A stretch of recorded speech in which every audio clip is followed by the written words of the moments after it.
Waalaikumsalam. Waalaikumsalam semua.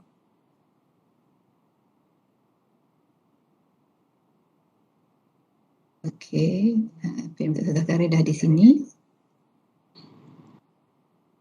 Assalamualaikum. Waalaikumsalam. Waalaikumsalam semua. Wabarakatuh.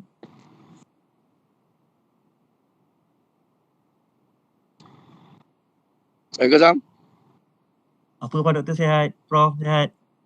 Alhamdulillah. Alhamdulillah. Sihat Doktor? Prof? Alhamdulillah. Okey. So kita boleh dah. Ya, Doktor boleh start Doktor. Sorry siapa tengah sharing ni?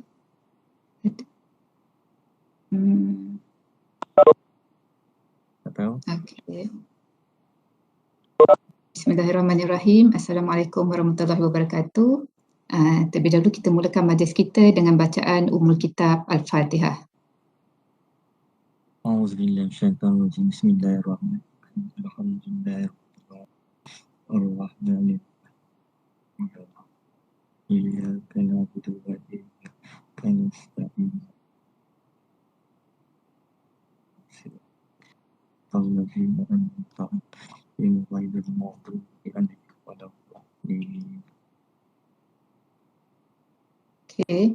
Assalamualaikum warahmatullahi wabarakatuh dan salam sejahtera. Saya Dalila Masaid selaku moderator anda pada hari ini. Bagi pihak Technical Team Close Working TTCW Tech Zone M Board mengalu-alukan kehadiran Surveyor Dr. Zakaria bin Muhammad Yusof, Pengarah Pejabat Pembelajaran Sepanjang Hayat UTM Space dan juga Pengerusi Technical Team Close Working TTCW Zon Selatan. Profesor Madya Surveyor Dr. Sarajul Fikri bin Muhammad, Pengurus Besar Pusat Pendidikan Berterusan, Pejabat Pembelajaran Sepanjang Hayat UTM Space, Tuan Haji Azmi bin Mat Rais, Presiden Kesatuan Kaki Tangan Am UTM. Panel pertama kita pada pagi ini, Profesor Madya Teknologis, Dr. Jasrul Jamani bin Jamian dari Sekolah Kejuruteraan Elektrik UTM.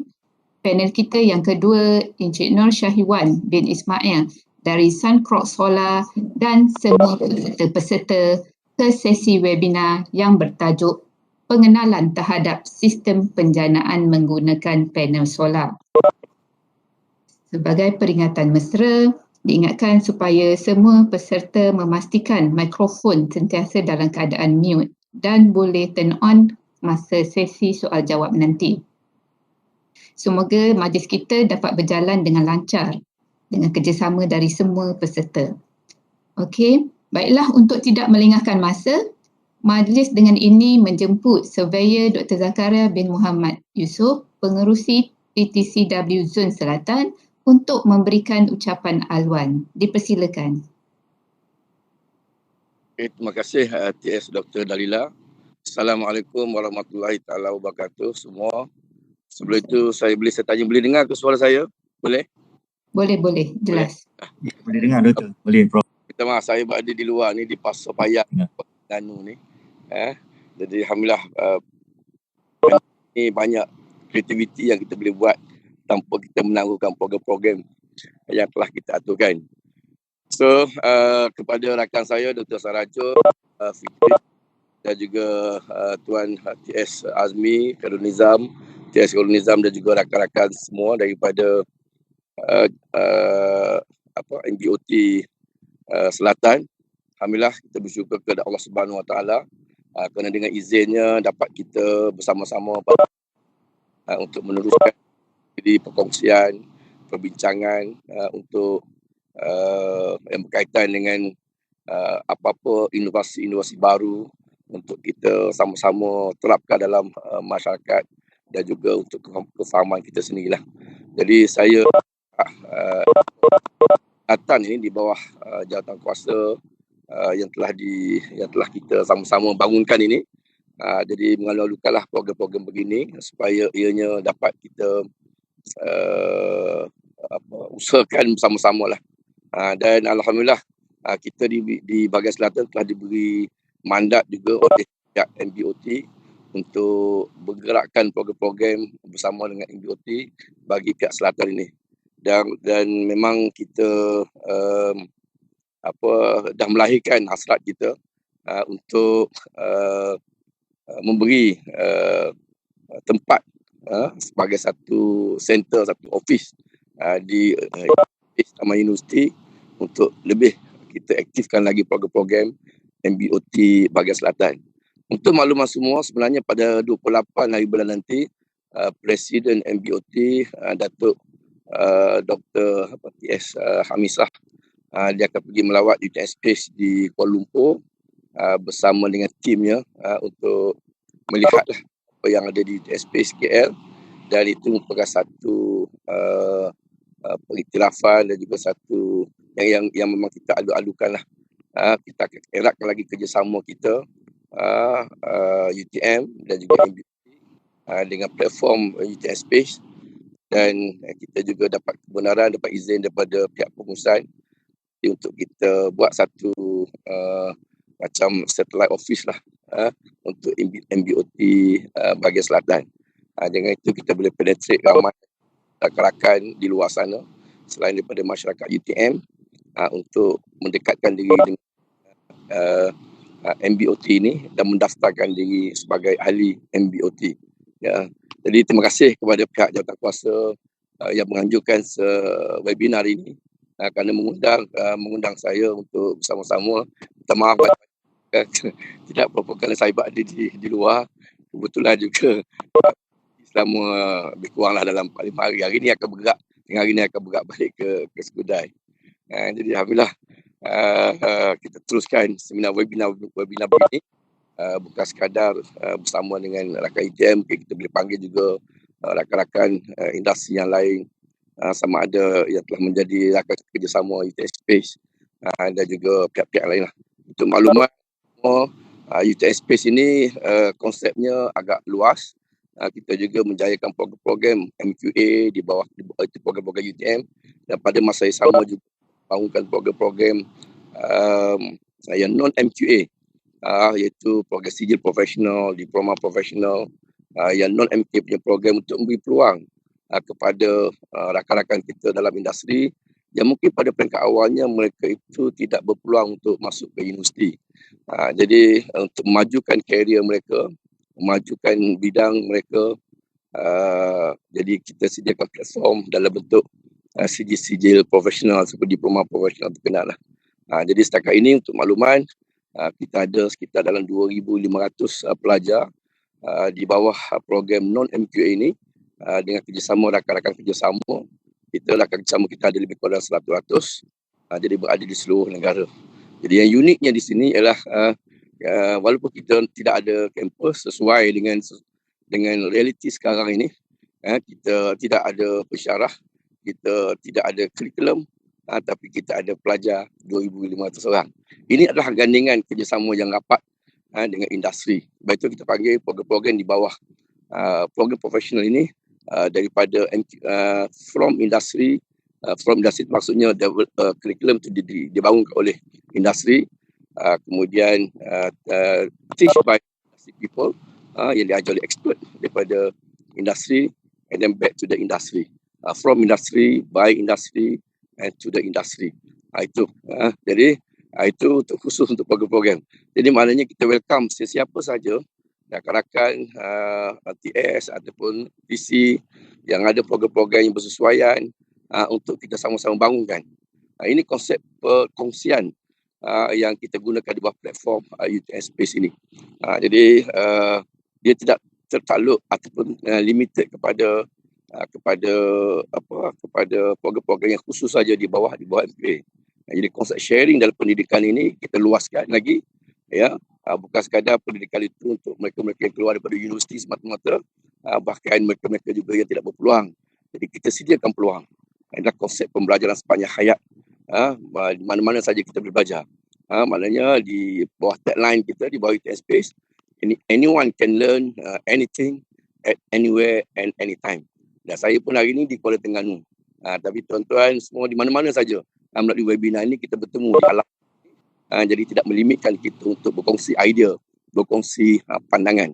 Jadi sekali lagi terima kasih kepada pihak jawatankuasa, khususnya Cik Khairul Nizam kuat kita di bawah MBOT Selatan ini yang bertegelumus menjayakan untuk menjayakan kita punya jawatan kuasa ini. Dan kita harapkan nanti bila kita ada satellite office, kita boleh gunakan kemudahan-kemudahan yang ada untuk kita berbincang, bermesyuarat sebagainya.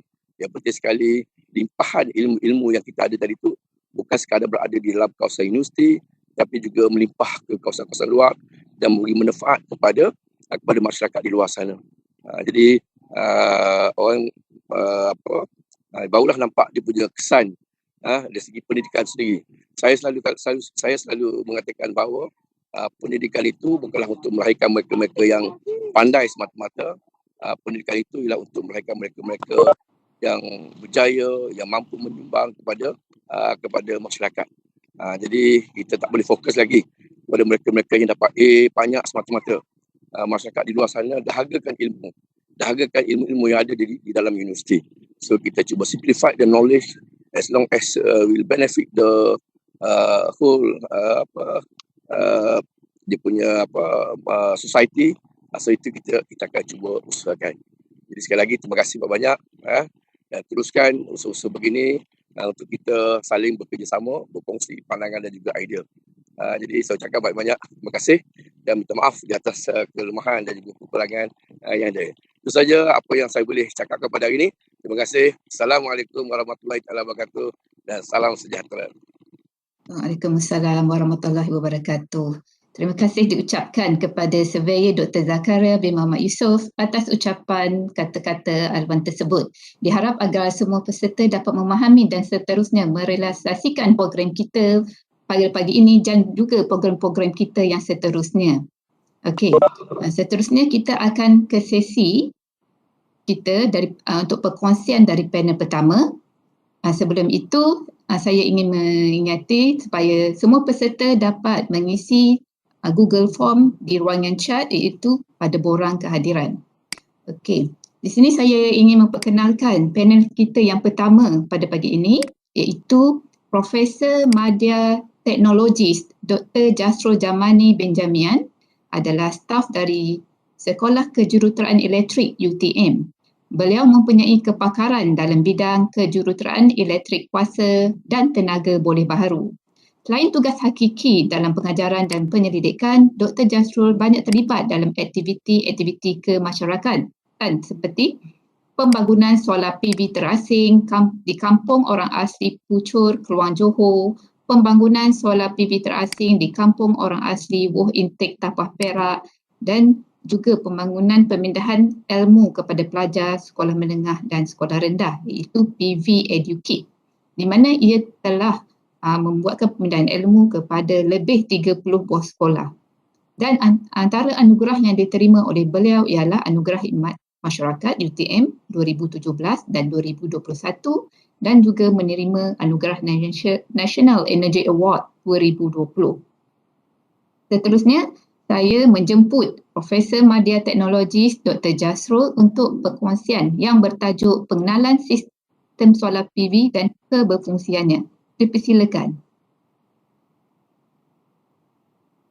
Okay, Bismillahirrahmanirrahim. Assalamualaikum warahmatullahi wabarakatuh.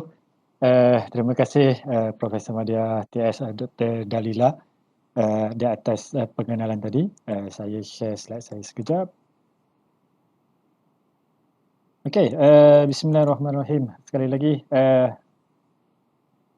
mula-mula saya ingin mengucapkan ribuan terima kasih kepada urus setia dan juga kepada MBOT atas kesudian menjemput saya untuk berkongsi serba sedikit tentang solar PV.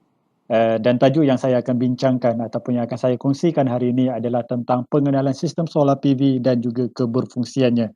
Kita tak akan pergi terlampau detail dari segi calculation dan sebagainya, tapi saya akan sentuh lebih kepada faktor-faktor apakah solar PV, apakah faktor-faktor yang akan mempengaruhi sistem solar PV, macam mana kita nak design, macam mana kita nak decide peralatan yang sepatutnya kita pakai dan lain-lain.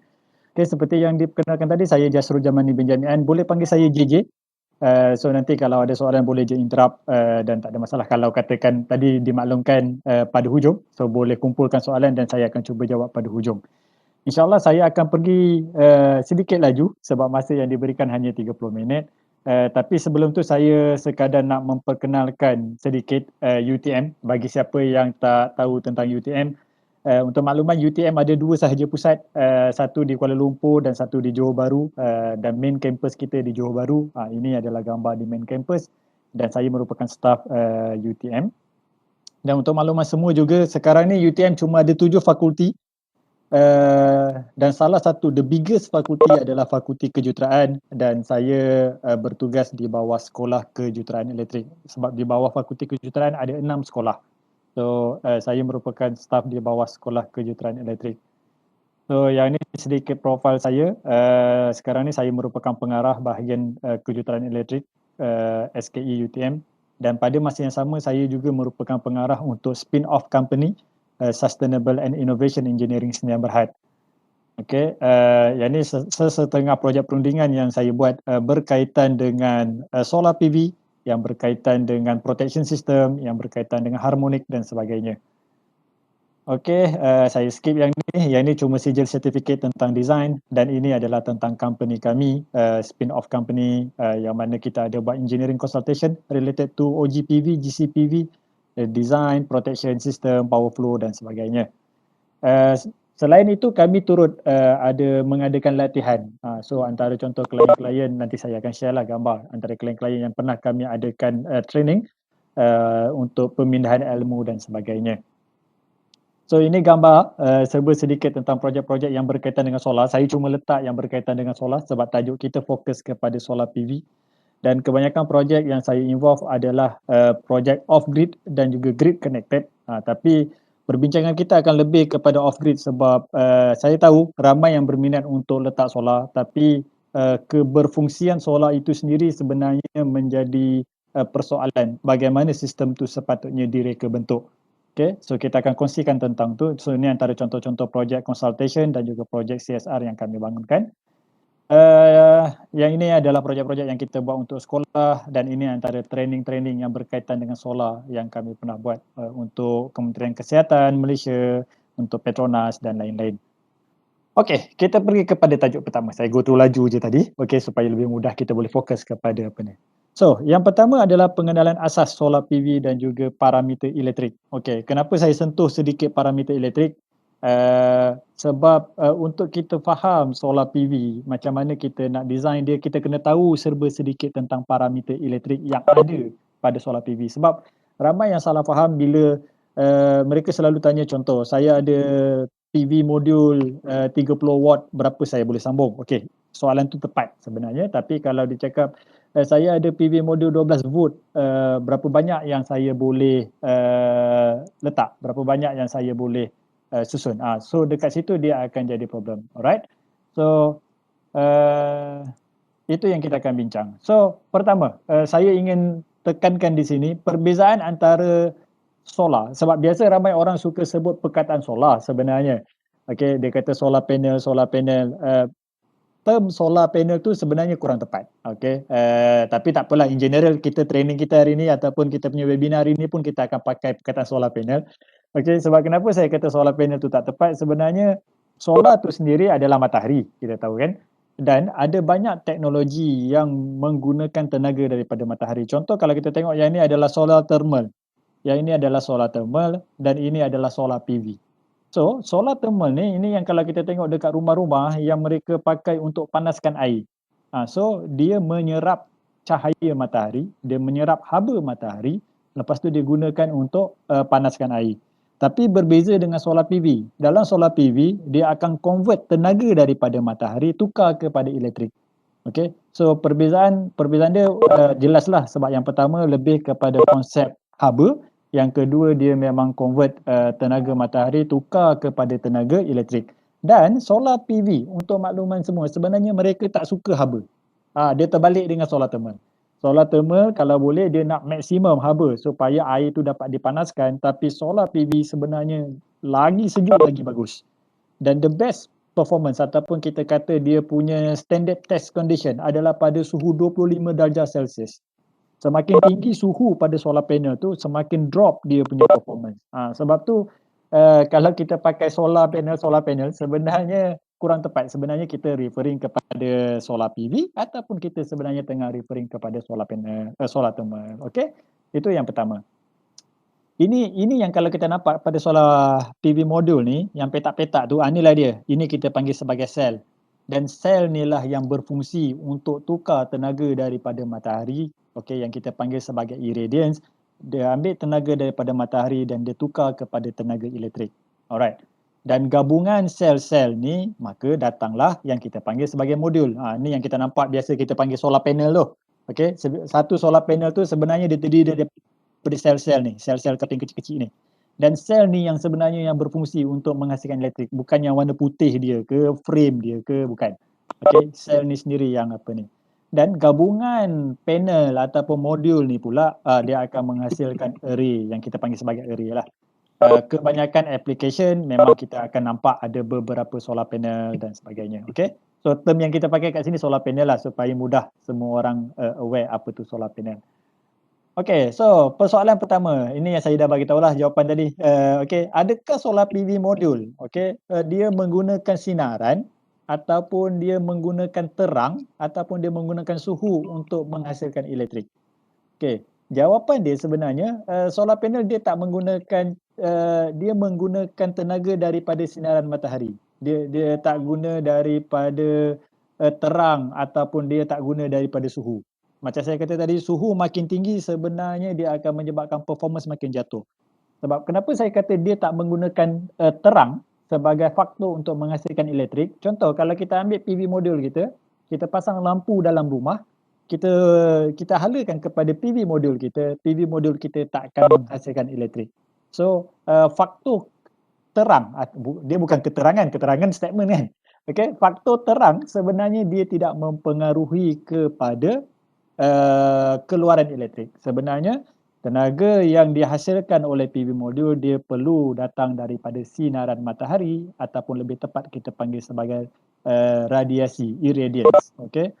Okey, radiation daripada matahari sebenarnya yang membawa tenaga dan yang membolehkan dia convert kepada tenaga elektrik. Okey, ini contoh apa yang saya explain tadilah. Saya skip sebab kita nak pergi laju sedikit. Okey, persoalan kedua. Adakah solar PV modul ni sama macam bateri? Untuk makluman rakan-rakan di luar, sebenarnya PV modul, kita ada dua jenis tenaga. Kita ada dua jenis, kita boleh panggil sebagai dua jenis tenaga lah. Yang pertama kita panggil sebagai, ataupun dua jenis supply, dua jenis bekalan. Pertama adalah DC supply, yang kedua AC supply, ataupun bahasa Melayu dia arus terus ataupun arus ulang-alik.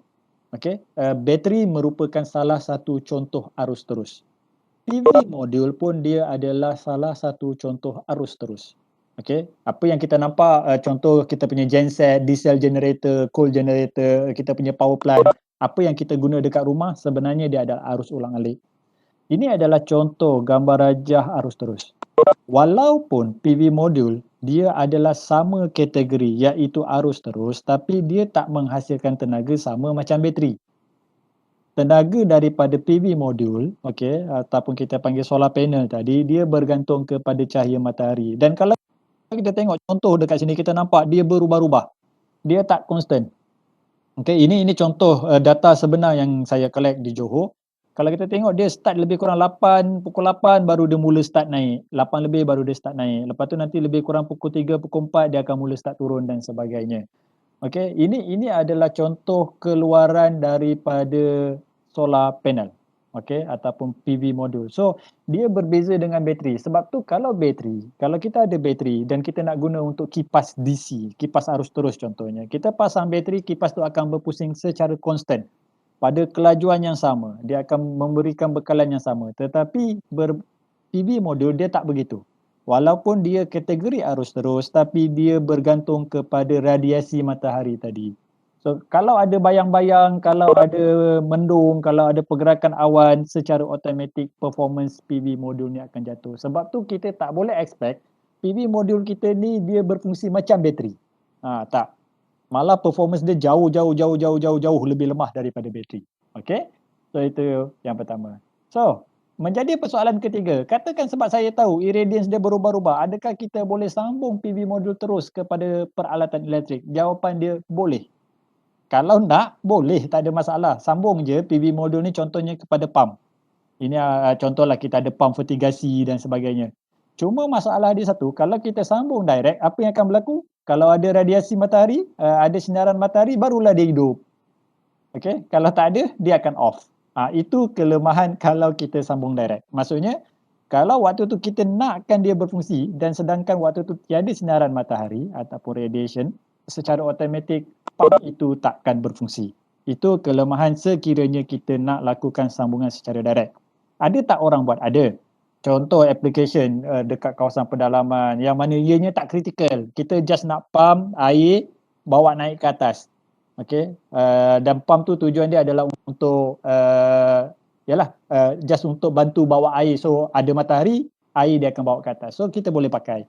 Tapi dia tak sesuai lah. Dia sesuai kalau alatan tu tak kritikal dan biasanya takkan ada penggunaan lah pada waktu malam. Sebab waktu malam kita tak ada cahaya matahari kan di Malaysia. Okay. Sebab tu kebanyakan sistem sekiranya kita cakap tentang off-grid. Okay. Off-grid ataupun dalam bahasa Melayunya kita panggil sistem terasing. Disebabkan keluaran PV modul ni berubah-ubah, maka kita perlukan bateri. Bateri akan main peranan lah dalam kes ni. Sebab tu dia bergantung kepada sistem. Sistem kita sekiranya kita buat off-grid, sistem terasing, tak bersambung langsung kepada sistem TNB, kita perlukan bateri. Tapi kalau sistem kita bersambung kepada TNB, kita tak perlukan bateri. Sebab kenapa? Apa-apa tenaga yang dijanakan oleh solar panel akan ada backup daripada TNB. So TNB akan sentiasa jadi kita panggil tulang belakang lah. Apa-apa yang dihasilkan oleh PV modul, tak cukup je TNB support. Tak cukup je TNB support. Okay? Itu dia punya konsep sistem yang kita ada. So kalau kita bandingkan kedua-dua sistem ni, memang sistem terasing ni jauh lagi mahal. Berbanding dengan kalau kita ada sistem yang bersambung dengan grid.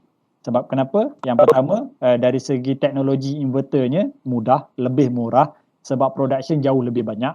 Okay, bila production banyak, maka kos barang jadi murah betul dan kita tak perlukan bateri. Tetapi kalau sistem terasing ni sebab penggunaan tak banyak, tak sepopular grid connected, so kos untuk inverter tu hybrid inverter mahal ataupun off-grid inverter mahal dan juga kos bateri itu sendiri sebenarnya sangat mahal. Okay, so kita boleh anggap sebenarnya biasanya sistem terasing ni harga dia lebih 2 kali ganda berbanding dengan harga grid connected. Tapi apa kelemahan grid connected? Okay, untuk makluman semua, bagi sesiapa yang pasang solar PV modul dekat rumah, you all kena aware yang mana PV modul kita cuma berfungsi sekiranya ada TNB. Okay, sekiranya tak ada bekalan TNB, automatik solar PV kita pun akan shut down. Itu kelemahan kalau dalam grid connected. So walaupun kita ada PV modul, walaupun tengah hari, tapi tiba-tiba TNB blackout, automatic sistem PV kita pun akan off. Tapi kalau dalam sistem terasing, tak. Okay, apa yang berlaku kepada TNB dia buat tak tahu je. Okay, dia akan berfungsi as usual. Alright, seterusnya. Okay, yang ini sedikit persoalan keempat, sedikit parameter penting yang rakan-rakan perlu tahu sekiranya kita nak pergi kepada PV modul. Ini antara parameter yang penting. Okay, kita kena tahu berapa banyak power dia, berapa banyak voltage dia, berapa nilai voltage, berapa nilai arus. Ketiga-tiga parameter ni, power ataupun kita panggil kuasa, voltage, voltan dan juga arus ataupun current, memainkan peranan yang sangat penting dalam design. Bila kita buat reka bentuk satu-satu sistem, sama ada grid connected ataupun off grid, terutamanya off grid. Kalau salah satu design ni parameter ni tak betul, automatic design kita akan fail. Kita akan nampak sistem tu mungkin berfungsi untuk 3 bulan, 4 bulan, lepas tu sistem akan collapse. Sebab tu tiga-tiga parameter ni sangat penting untuk kita ambil kira sewaktu kita buat reka bentuk solar PV. Dan dalam voltage dan current pula, lepas tu dia ada pula ada dua lagi. Dia ada MP, dia ada OC, dia ada SC. Tapi kita tak akan pergi detail lah. Tapi untuk makluman semua, ketiga-tiga parameter ni membawa maksud yang berbeza. Okay. Contoh, voltan dia akan membawa maksud kepada tekanan sebenarnya. Arus dia membawa maksud kepada pengaliran air. Ini kalau kita nak buat analogi tentang air. Dan kuasa dia adalah membawa maksud tentang hasil daripada tekanan dan pengaliran air. Tapi kita tak akan pergi detail lah ke sini. Sebab masa yang kita ada cuma pendek. Cuma satu yang saya nak sentuh, kalau kita faham tentang konsep air, tekanan dengan pengaliran air dua benda yang berbeza. Betul? Dan juga jumlah tekanan ataupun semburan air yang terhasil daripada tekanan kita ni tadi pun adalah parameter yang berbeza. So dengan kata lain, dalam elektrik pun benda yang sama. Voltan, arus dan kuasa adalah tiga parameter yang berbeza. Iaitu yang inilah power, voltage and current. Dia adalah tiga parameter yang berbeza yang kalau kita salah sebenarnya memang kita tak boleh nak buat reka bentuk lah. Dan antara tiga-tiga parameter ni betul, saya kata tiga-tiga penting, tapi yang paling penting adalah power. Dekat sini yang akan lihat kepada berapa banyak panel yang boleh kita sambung. Voltan dan arus, dia akan melihat kepada konfigurasi. Kita boleh sambung 4 secara series ke, ataupun kena dua-dua in parallel ke. So parameter-parameter itu banyak bergantung kepada voltan dan juga arus. Okay, so saya skip bahagian yang ni. So, kita pergi kepada bahagian kedua. Apa perbezaan antara sistem solar PV terasing dan juga tersambung grid? Macam saya maklumkan tadi, dua parameter paling penting, sistem terasing. Okay, mereka perlukan bateri. Itu yang penting lah. Okay, dia perlukan bateri. Berbanding dengan kalau tersambung grid, mereka sebenarnya tak perlukan bateri. Sebab kos bateri sangat mahal. Kalau kita nak buat reka bentuk sistem terasing ni, ada dua parameter yang sangat penting. Yang pertama adalah tenaga. Okey, kenapa tenaga menjadi faktor paling penting? Tenaga yang diperlukan. Okey, dia menjadi faktor yang paling penting dalam sistem terasing sebab macam saya cakap tadi, sistem terasing dia tak tersambung oleh TMB. Okey, maksudnya dia memang off grid terus. Dia tak bersambung kepada TMB. Kalau sistem tersebut tidak mempunyai bekalan yang cukup, automatik dia akan off. Dia akan shut down. Sebab tu sistem terasing sangat kritikal untuk kita tahu tentang tenaga. Kita bukan nak tahu tentang kuasa, tenaga dan kuasa adalah dua benda yang berbeza. Okey? So tenaga merupakan faktor yang paling penting dalam kita buat reka bentuk. Dan yang kedua adalah penentuan sistem voltan yang kita nak. Okey, dua faktor ni akan mempengaruhi kepada design ataupun kita kata reka bentuk untuk sistem terasing. So, macam saya cakap tadi kan, untuk persoalan ke-6 kita pula, apa pula perbezaan tenaga dengan kuasa? Dekat mana kita nak tengok tenaga? Contoh kalau di sini, kita kata kita ada Pmax, kita ada VMP, IMP, VOC, iShort circuit. Betul? Ini 5 parameter yang saya cakap yang sangat kritikal untuk kita tahu. Tapi dekat sini tak ada pun kuasa. Okey? Dekat sini tak ada pun istilah tenaga. Pmax adalah kuasa, ini adalah voltan, inilah arus. Tapi statement saya cakap tadi adalah perkara yang paling penting untuk off-grid adalah tenaga. So, apakah perbezaan antara kuasa dan tenaga? Ini yang biasanya orang salah bila dia nak reka bentuk ataupun biasa kalau orang tanya saya soalan, okey, saya ada pump vertigasi 1 horsepower ataupun 746 watt. Berapa ya solar panel yang nak? Okey. So, saya memang tak boleh jawab soalan tu sebab yang dia sebut adalah kuasa. Okay, yang disebut adalah 746 watt which is kuasa macam ni. Tapi dalam reka bentuk kita perlukan nilai tenaga bukan nilai kuasa. Okey, ini perbezaan antara tenaga dan kuasa. Kalau kuasa ataupun kita panggil sebagai power, unit dia watt. Kalau kita ada satu lampu ni, okey, kita ada satu lampu yang mana nilai kuasa lampu ni 25 watt. Okey. Kalau sama ada dia digunakan bukan dia digunakan. Nilai 25 watt ni dia tak dipengaruhi oleh masa. Maksudnya kalau orang tanya berapa kuasa lampu tu 25 watt ataupun berapa kuasa lampu tu 100 watt. Okey, tapi berbeza dengan tenaga. Tenaga unit dia adalah watt hour. So kalau rakan-rakan tengok dia ada perkataan hour, jam. So dekat sini kalau kita guna 1 jam, kalau kita guna mentol tu 1 jam, nilai dia akan jadi 25 darab 1 ataupun 25 watt hour. Tetapi kalau kita guna 3 jam, nilai tenaga akan jadi 75 watt hour, which is 25 darab 3. So, kalau perasan, nilai dia berubah, nilai tenaga akan berubah bergantung kepada masa sebab dia darab masa. Sebab tu kita panggil TNB, tenaga nasional berhad. Kita tak panggil KNB, okey, kuasa nasional berhad. Kalau TNB ataupun kalau power utility tu dia charge berdasarkan kuasa dan bukan tenaga, kita pasang aircon 1 jam ataupun kita pasang aircon 24 jam, bil elektrik kita sama. Sebab aircon tu 1 horsepower. Okay, sama ada kita pasang 1 jam, dia tetap 1 horsepower. Kita pasang 24 jam, dia tetap 1 horsepower. Tapi kalau tenaga berbeza. Tenaga 1 horsepower darab 1 horsepower hour lah. Okay, kalau 24 jam maksudnya 1 horsepower darab 24 jam. So, di situ perbezaan. Dengan kata lain, untuk kita design, kalau katakan rakan-rakan nak pergi kepada design, nak pergi kepada reka bentuk, nak tahu berapa sepatutnya solar yang saya pakai untuk buat reka bentuk, faktor utama adalah kuasa. Dengan kata lain, tenaga, minta maaf. Okey, faktor utama adalah tenaga.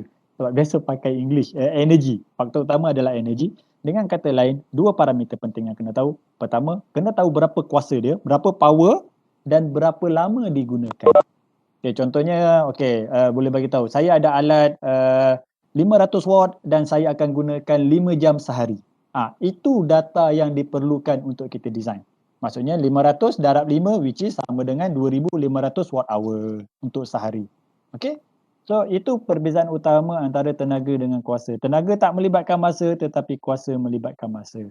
Sebab kenapa kita nak tahu pasal kuasa ni? Saya nak tengok masa saya berapa lama dia lagi. Okey, 5 minit lagi. Okey? Kenapa kita nak tahu kuasa? Kenapa kita tak nak tahu kenapa kita nak tahu tentang tenaga dan kenapa tak kita guna kuasa? Contohnya senang, PV modul kita kan 30 watt. Mentol kita kan 30 watt. Kan senang compare antara kuasa dengan kuasa. Kenapa kita nak kena compare antara kuasa dengan tenaga? Ataupun kita nak kena compare tenaga dengan tenaga? Okey, ini sebab dia. Contohnya kita ada peralatan elektrik. Ada peralatan elektrik yang run 24 jam. Ada peralatan elektrik yang kita guna 4 jam. Ada peralatan elektrik yang kita guna 6 jam. Ada peralatan elektrik yang kita guna 3 jam. So, kalau kita darab-darab tambah ni, kita akan dapat jumlah tenaga. Ataupun dengan kata lain, kita dapati masa dia berbeza-beza, betul? Setiap peralatan elektrik in practical, masa dia berbeza-beza. Macam mana pula solar PV? Okey, solar PV, dekat sini yang satu rakan-rakan kena tahu. Solar PV ni dia totally berbeza dengan peralatan elektrik tadi. Macam ni kita punya hak lah, kita nak control, saya nak on peti ais 24 jam ke, saya nak on saya punya laptop 4 jam ke dan sebagainya adalah hak pengguna, betul? Dia memang hak pengguna, terpulang kepada pengguna. Tapi solar PV dia menghasilkan tenaga elektrik menggunakan cahaya matahari dan kita tak ada kuasa untuk kita kontrol matahari tersebut, betul? So, matahari ianya memang ada pengedaran dia sendiri. Kita tak ada kuasa untuk kontrol dia dan kita tak ada kuasa untuk halang pergerakan awan. So, satu faktor yang kita kena tahu, matahari walaupun di Malaysia, start terbit matahari tu pukul 6.40 ataupun pukul 7 lah kita kata, dan terbenamnya matahari pukul 7 malam. Dengan kata lain, kita nampak 12 jam, betul? Tapi realiti, dari pandangan mata solar panel, dari pandangan mata PV modul, sebenarnya efektif masa yang dia ada untuk di Johor contohnya hanya 4.5 jam. Untuk di utara Kedah contohnya dia ada 5.5 jam ataupun 6 jam. So walaupun matahari kita 12 jam, sebenarnya jumlah efektif dia hanya antara 4 hingga 6 jam sahaja sehari. Okay, apa maksud efektif? Ini contoh dia. Ini adalah real data irradiance. Okay, kalau kita plotkan dia akan jadi plot macam ni lah contohnya. Okay. Dan kita nampak kan ada rongga-rongga ni. Kalau kita kumpulkan dia supaya dia jadi 1 kilowatt per meter square, kita akan dapat jumlah masa dekat petak kuning ni cuma antara 4 hingga 6 jam. Di kawasan selatan kita, Johor, lebih kurang 4 jam. Di kawasan utara lebih kurang 5 hingga 6 jam. Sebab tu dekat utara lebih banyak PV modul, PV farm, PV yang lebih besar yang kita nampak macam tepi highway. Sebab mereka mampu menghasilkan tenaga jauh lebih banyak berbanding di Johor. walaupun kapasiti PV modul sama. Okey, disebabkan tenaga matahari di sana masa efektif mereka jauh lebih lama berbanding di selatan. So, dekat sini kalau rakan-rakan faham, di sini perbezaan dia. Tadi kita kata dia mesti antara tenaga dengan tenaga, betul? Tapi tadi tenaga dia dipengaruhi oleh masa, dan kita tahu dalam solar sekarang ni kita cuma ada masa 4 hingga 6 jam sahaja. Oleh itu, kita boleh nampak walaupun saiz dia sama, katakanlah kita ada saiz sama, sini 30 watt, sini 30 watt, okey, contohlah 30 watt, 30 watt, tapi sini cuma ada 4 jam dan di sini kena run 24 jam. Okey, maksudnya katakan kita ada peta ais 30 watt run 24 jam. Kita ada PV modul 30 watt yang sama tapi dia cuma dapat 4 jam sahaja tenaga. So, dari situ secara logiknya kita nampak mana cukup. Sebab tenaga daripada matahari kita ada 30 watt tapi dia cuma dapat 4 jam. Yang kita nak guna 30 watt, kita nak guna 24 jam. Okey, so dengan kata lain, macam mana kita nak cukupkan? PV modul ni kena jauh lagi besar. Mungkin kena 6 kali ganda berbanding dengan saiz daripada load. Itulah faktor yang perlu ada dalam kita buat reka bentuk. Ni saya ambil contoh. Contoh ni 400 watt 3.5 jam yang kita ada. Sedangkan dekat load kita ada 400 watt 24 jam. Confirm lah tak cukup. Sebab yang ni kalau kita darab baru 4 darab 3.5. Ini 4 darab 24 jam. Sebab tu bila kita buat kepada off-grid, kita akan dapati saiz PV modul dan juga saiz bateri sangat besar. Okey. Di situlah yang akan mempengaruhi kepada performance kita. Saya rasa masa saya mungkin habis. Saya minta izin 5 minit lagi daripada urus setia. Okey. Boleh Dr. Jasrul. Boleh alright, okey, terima kasih. 10 minit Alright. lagi. Okey. So seterusnya, selain daripada faktor ni tadi, satu lagi faktor yang penting adalah dari segi bateri. Ini terutamanya off-grid lah. Ini yang ramai orang salah faham. Mereka fikir, okey kita ada bateri, macam mana dia nak kira bateri, dia kira direct je. Okey, kita ada ampere-ah, kita darab je voltan, lepas tu kita guna. Satu benda yang kita kena maklum, terutamanya bagi siapa yang pakai lead acid lah.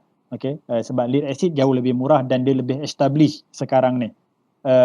At this moment orang dah mula bergerak kepada lithium, tapi saya nak bincang pasal lead acid je dulu. Salah satu kelemahan bateri lead acid ni, kalau kita gunakan dia 100%, rakan-rakan boleh nampak tak? Dia punya life cycle dia cuma 400 cycle je. Lebih kurang 400 hari, lepas tu dia akan kong. Okey, dia dah tak boleh berfungsi dengan baik. Tapi kalau kita guna 20% sahaja, okey, DOD ni maksudnya penggunaan, kita izinkan dia guna 20% je. Yang lain ni kita reserve, kita tak guna habis. Kita akan dapati dia boleh hidup sampai 3000 cycle. Di sinilah design main peranan. Okey, biasanya macam kami buat projek orang asli, kami buat projek untuk Petronas dan sebagainya, kami akan cuba pastikan penggunaan bateri ni sangat sedikit.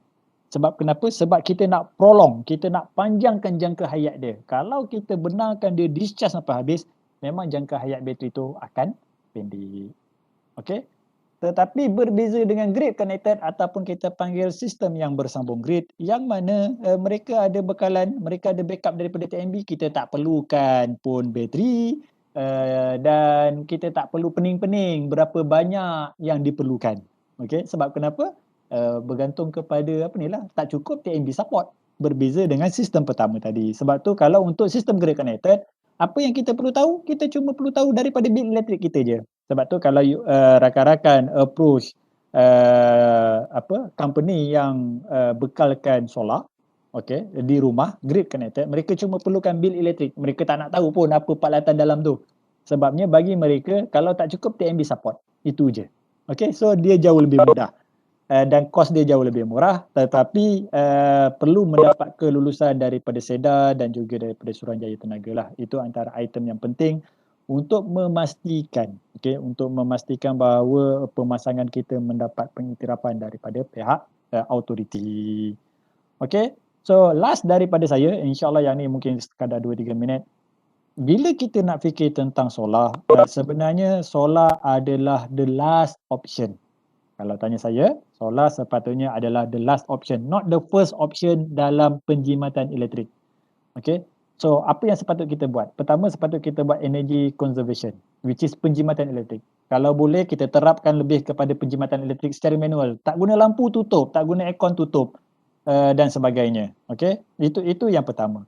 Yang kedua, lepas kita dah buat penjimatan elektrik, barulah kita bergerak, sebab penjimatan elektrik ni, energy conservation ni biasanya tak melibatkan kos pun. Dia cuma melibatkan behavior, sikap kita. Dan yang kedua, baru kita bergerak kepada energy efficiency ataupun kita kata kecekapan tenaga. Okey, kita beli peralatan yang 5 bintang dan sebagainya. Itu step kedua. Lepas kita energy conservation kita dah buat, dah berlaku penjimatan, kita ubah kepada peralatan yang lebih jimat tenaga, automatik lebih penjimatan kita dapat. Dan kalau kita nak jauh lagi jimat, baru kita pergi kepada renewable energy. Tapi ramai orang dia silap, dia start dengan solar dulu. Bila dia start dengan solar dulu, sebenarnya kebanyakan tenaga yang dihasilkan solar, dia akan pergi kepada losses sahaja. So inilah step yang sepatutnya. So dengan kata lain, kalau kita dapat lakukan penjimatan elektrik first, lepas tu kita lakukan kecekapan elektrik, peralatan kecekapan elektrik. Nombor dua, secara tak langsung kita dapat kurangkan saiz PV modul. Bila kita dapat kurangkan saiz PV modul, kita dapat jimatkan lebih banyak wang. So saya rasa itu sahaja perkongsian saya hari ini. So saya serah balik kepada moderator. Terima kasih.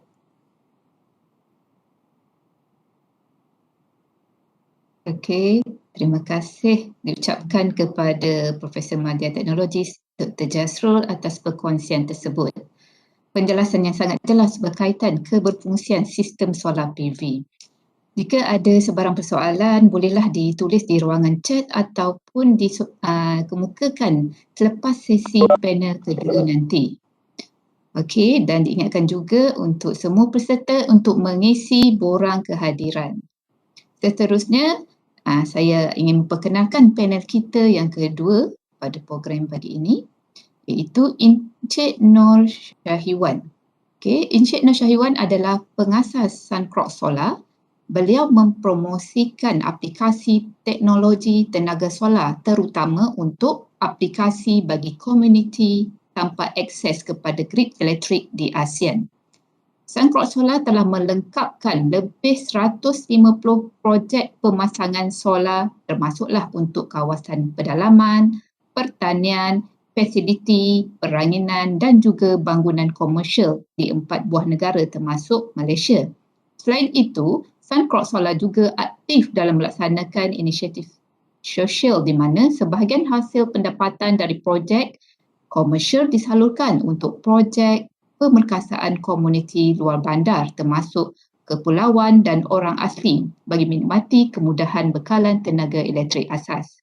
Sehingga kini, lebih 1,300 penerima manfaat telah menikmati solusi tenaga solar ini termasuklah di Malaysia, Asia Tenggara dan benua Afrika. Dengan ini, Majlis menjemput Encik Syahiwan untuk menyampaikan perkongsian beliau yang bertajuk merakyatkan teknologi tenaga solar di Malaysia. Dipersilakan. Terima kasih. Terima kasih Dr. Dalila atas jemputan dan juga introduction lah. Alright, so saya Syahiwan daripada Suncross Solar. Kami dah berada dalam industri hampir 10 tahun lah. Untuk tu tadi macam Dr. JJ dah berikan penerangan sangat cantik lah. Dia dah set dari segi pengenalan kepada tenaga solar itu sendiri, dari segi teknikalnya dan juga dari segi pemahaman bagaimana jika solar teknologi ini nak diaplikasikan. Okay, so konteks saya dalam sesi kali ini lebih kepada nak tunjuk jenis aplikasi solar yang mana saya ingin membuka perspektif lah kepada tuan-tuan dan puan-puan mengenai potensi tenaga solar terutamanya di Malaysia. Okay, untuk tu saya nak bagi penerangan sikit mengenai aktiviti kami di Suncross Solar. So kami lebih kepada pemasangan sistem jenis off-grid lah, macam Dr. JJ sebut tadi, sistem terasing. Macam kita nampak kat Malaysia ni banyak, ada grid connected ada, off grid ada. So kalau grid connected ni contoh yang paling mudah solar farm lah kan. Kalau macam contoh UTM, kalau nak ke selatan kat belah Jasim, belah kiri kita ada nampak solar farm besar. Kita ada nampak juga di Gambang. Okay. Tapi apa perhubungan, apa isu atau konflik antara dua industri ni? Bila kita sebut solar PV, solar photovoltaik memang dia terbahagi pada dua sektor yang agak luas dan agak berlainan sama sekali, iaitu grid connected ataupun grid tersambung, dan yang lagi satu off grid, sistem terasing. So sangklat solar lebih kepada sistem terasing.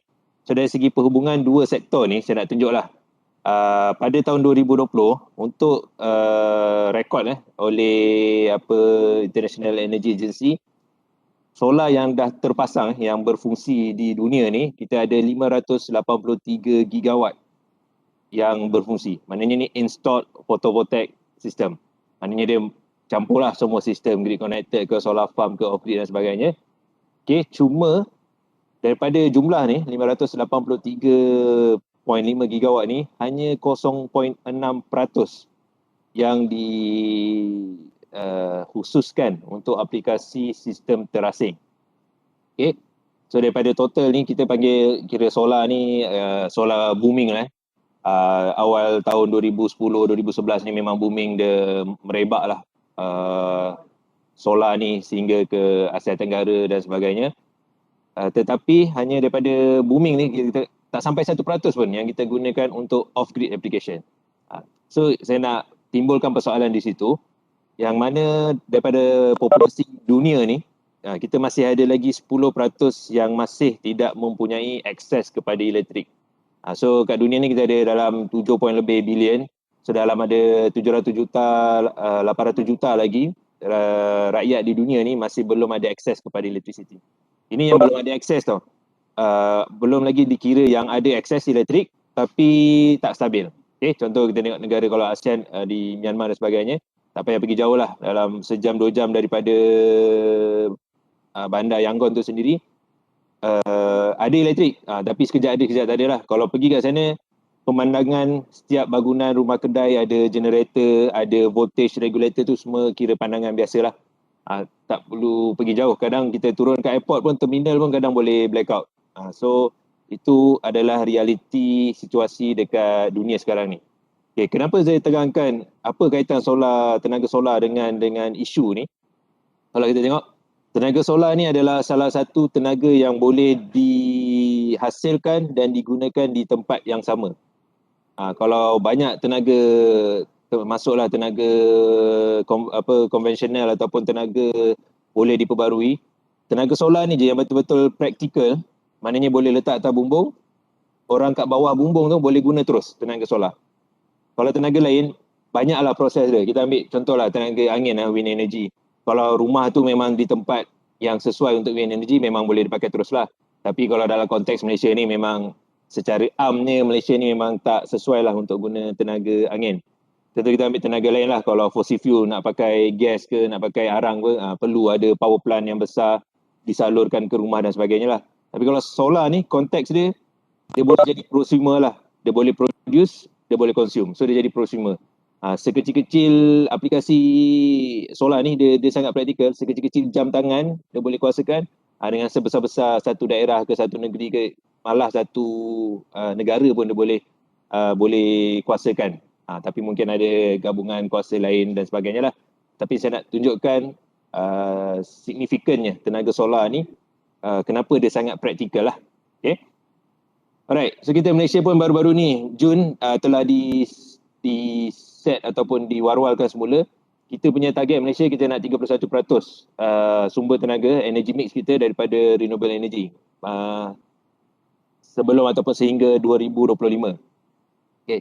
Ini kita nampak ni semua race lah. Semua negara memang tengah racing lah ni untuk pencapaian energy mix daripada sumber tenaga yang boleh diperbarui.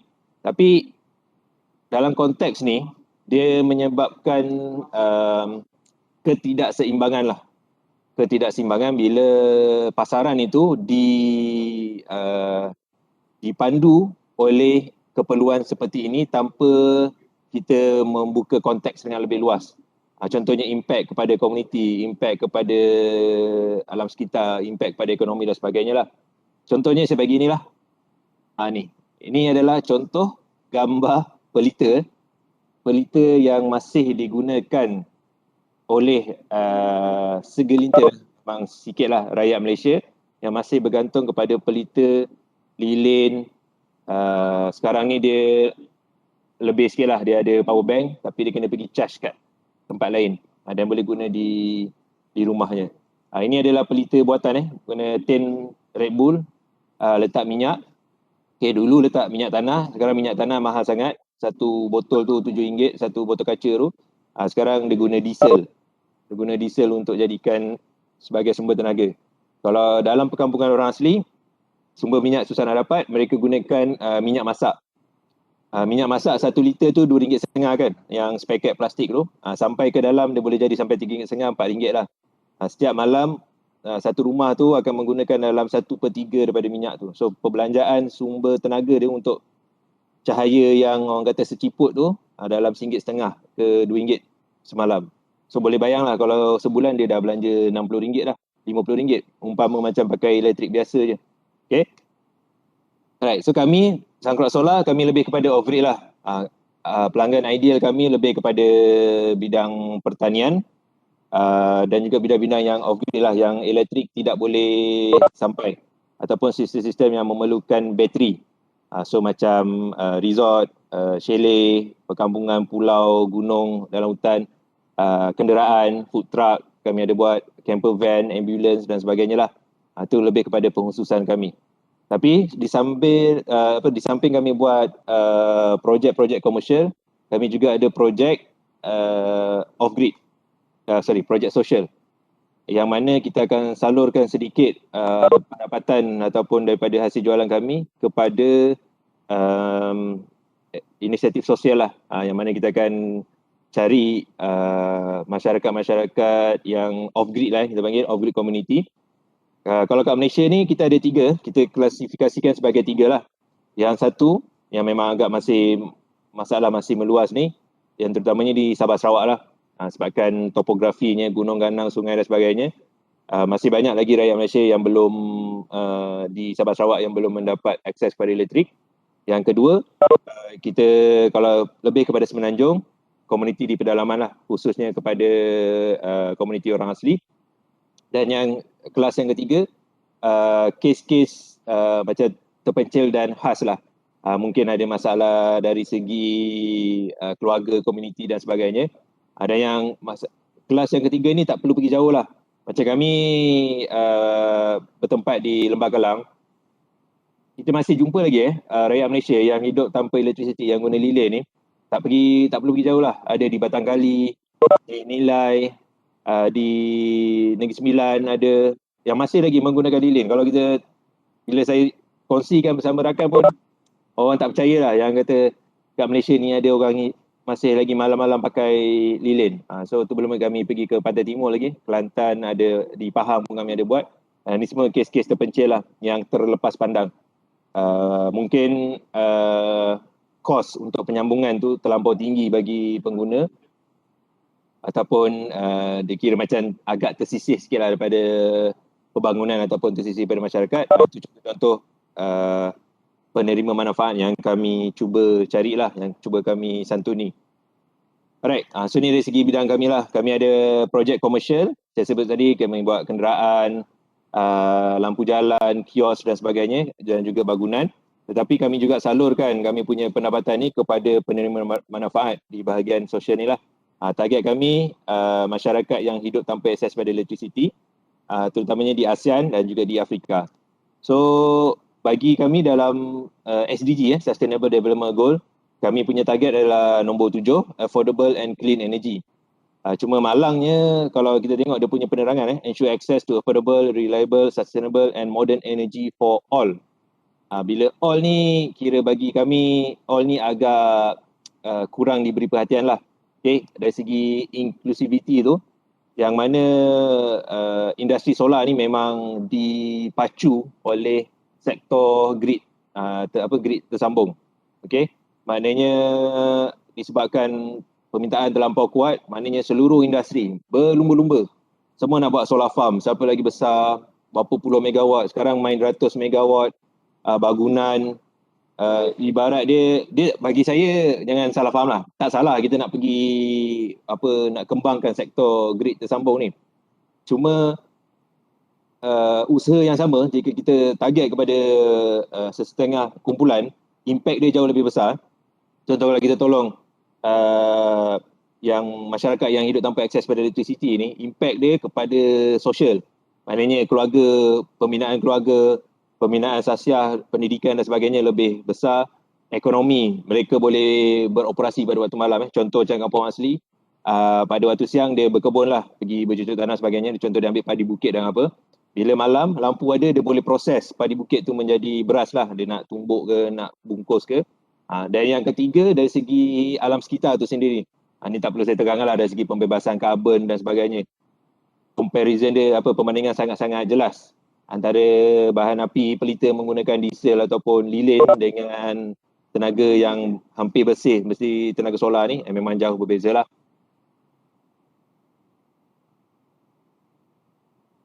Berbalik pada kita punya isu ni tadi, dia perlawanan antara market pull dan juga market push lah. Market pull ni tentunya dari segi sektor grid tersambung tu. Macam saya cakap lah, semua negara berlumba-lumba untuk solar farm ni ataupun sumber energy mix.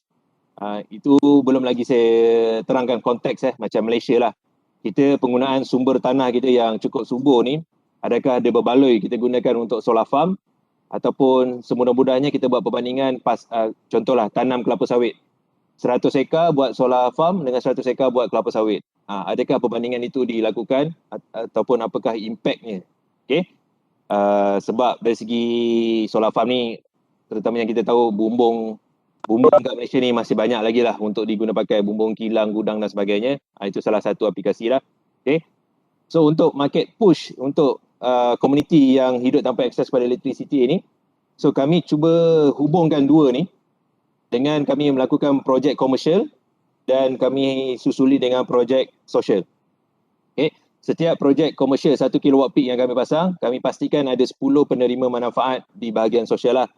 Ni dia panggil cross subsidization. Kalau tuan-tuan perempuan ada tengok contoh jenama barang fashion, TOMS, TOMS, mana anda kalau beli sepasang kasut, dia akan dermakan lagi sepasang kasut kepada yang memerlukan lah. Ni lebih kurang model macam tu lah. Cuma kami dia buat dalam bentuk solar lah, dari segi kilowatt peak dan juga dari segi penerima manfaat. Right. So saya nak tunjuk contoh-contoh projek yang orang kata resource yang sumber yang digunakan tu tak sebesar kita nak buat projek grid tersambung, tapi impact dia sangat besar lah kepada masyarakat tu sendiri.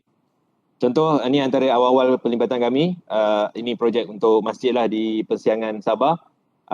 Memang sini tempat tak ada akses kepada elektrisiti, so kita sumbang dan orang sana pun kumpul duit untuk beli sistem tenaga solar. Option yang ada untuk tempat macam ni, dia ada generator lah. Tapi macam kita tahu generator ni kena gunakan minyak. Petrol ke, kalau dia beli besar sikit boleh guna diesel. Dia dari segi generator tak ada masalah sangat, dari segi sumber nak dapatkan minyak tu masalah sikit. Okay. Bayangkanlah kalau ni contoh off-road Persiangan ni, saya rasa 3 jam 4 jam juga tu, belum kira kalau nak kena seberang sungai dan sebagainya. Nak angkut minyak tu, nak pergi ke dalam, tu merupakan keperluan logistik yang sangat besar. Okay, dan juga kos lah, orang, masa dan sebagainya. Itu belum cerita ketirisian lah. Ketirisian ni dari segi minyak tu tumpahan, ataupun kalau kita ada storage besar minyak, boleh pakai IBC tank dan sebagainya, minyak hilang ke, kena seludup dan sebagainya lah. Okay, ni contoh yang pertama. Contoh yang kedua, ni kami lakukan di Myanmar. Macam saya sebut tadi, ada 4 tempat lah kami lakukan. Untuk permulaan, daripada 4 projek ni, 2 kami pasang dan diperhatikan ataupun dipelajari oleh kawan tempat kami di Myanmar ni.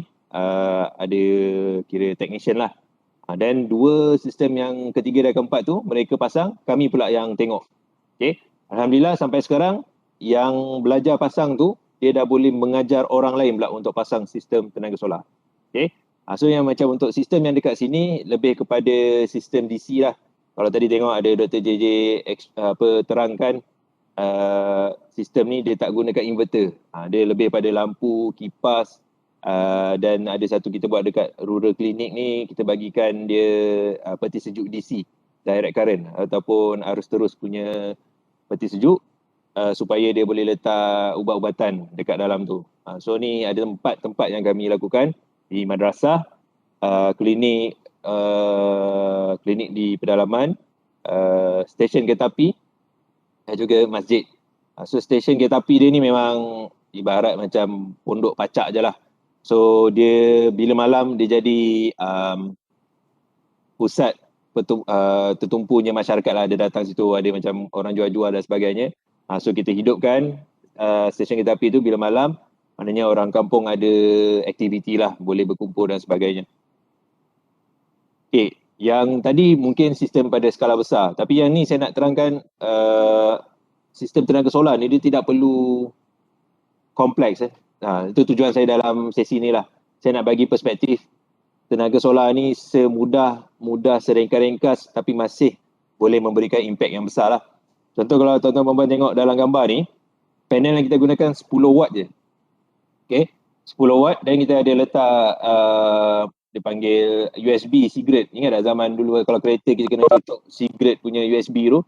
So kita convertkan daripada 12 volt 12 volt dan ke atas yang keluar daripada panel solar ni supaya dia dapat keluarkan 5 volt USB dekat cigarette USB itulah. Kemudian dibekalkan juga dengan power bank dan juga lampu USB.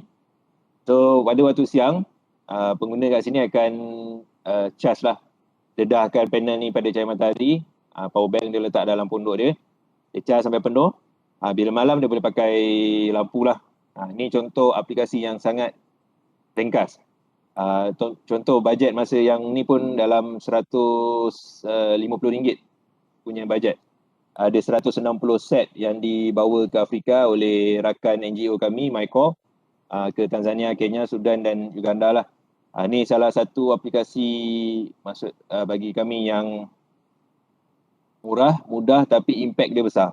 Okay, kalau tak dia memang akan gunakan unggun api ataupun pelita, bukan obor api. So sangat berbahaya. Boleh tengoklah dia punya dinding ni pun hasil pada ranting-ranting kayu. Kalau disambar api tu memang sekejap je lah. So inilah contoh yang inisiatif berimpak besar. Okay, kemudian kita balik ke Malaysia. Tentu di Sandakan, Sabah, ada sekitar ada pulau-pulau kecil, rumah atas air lah, kampung air kita panggil.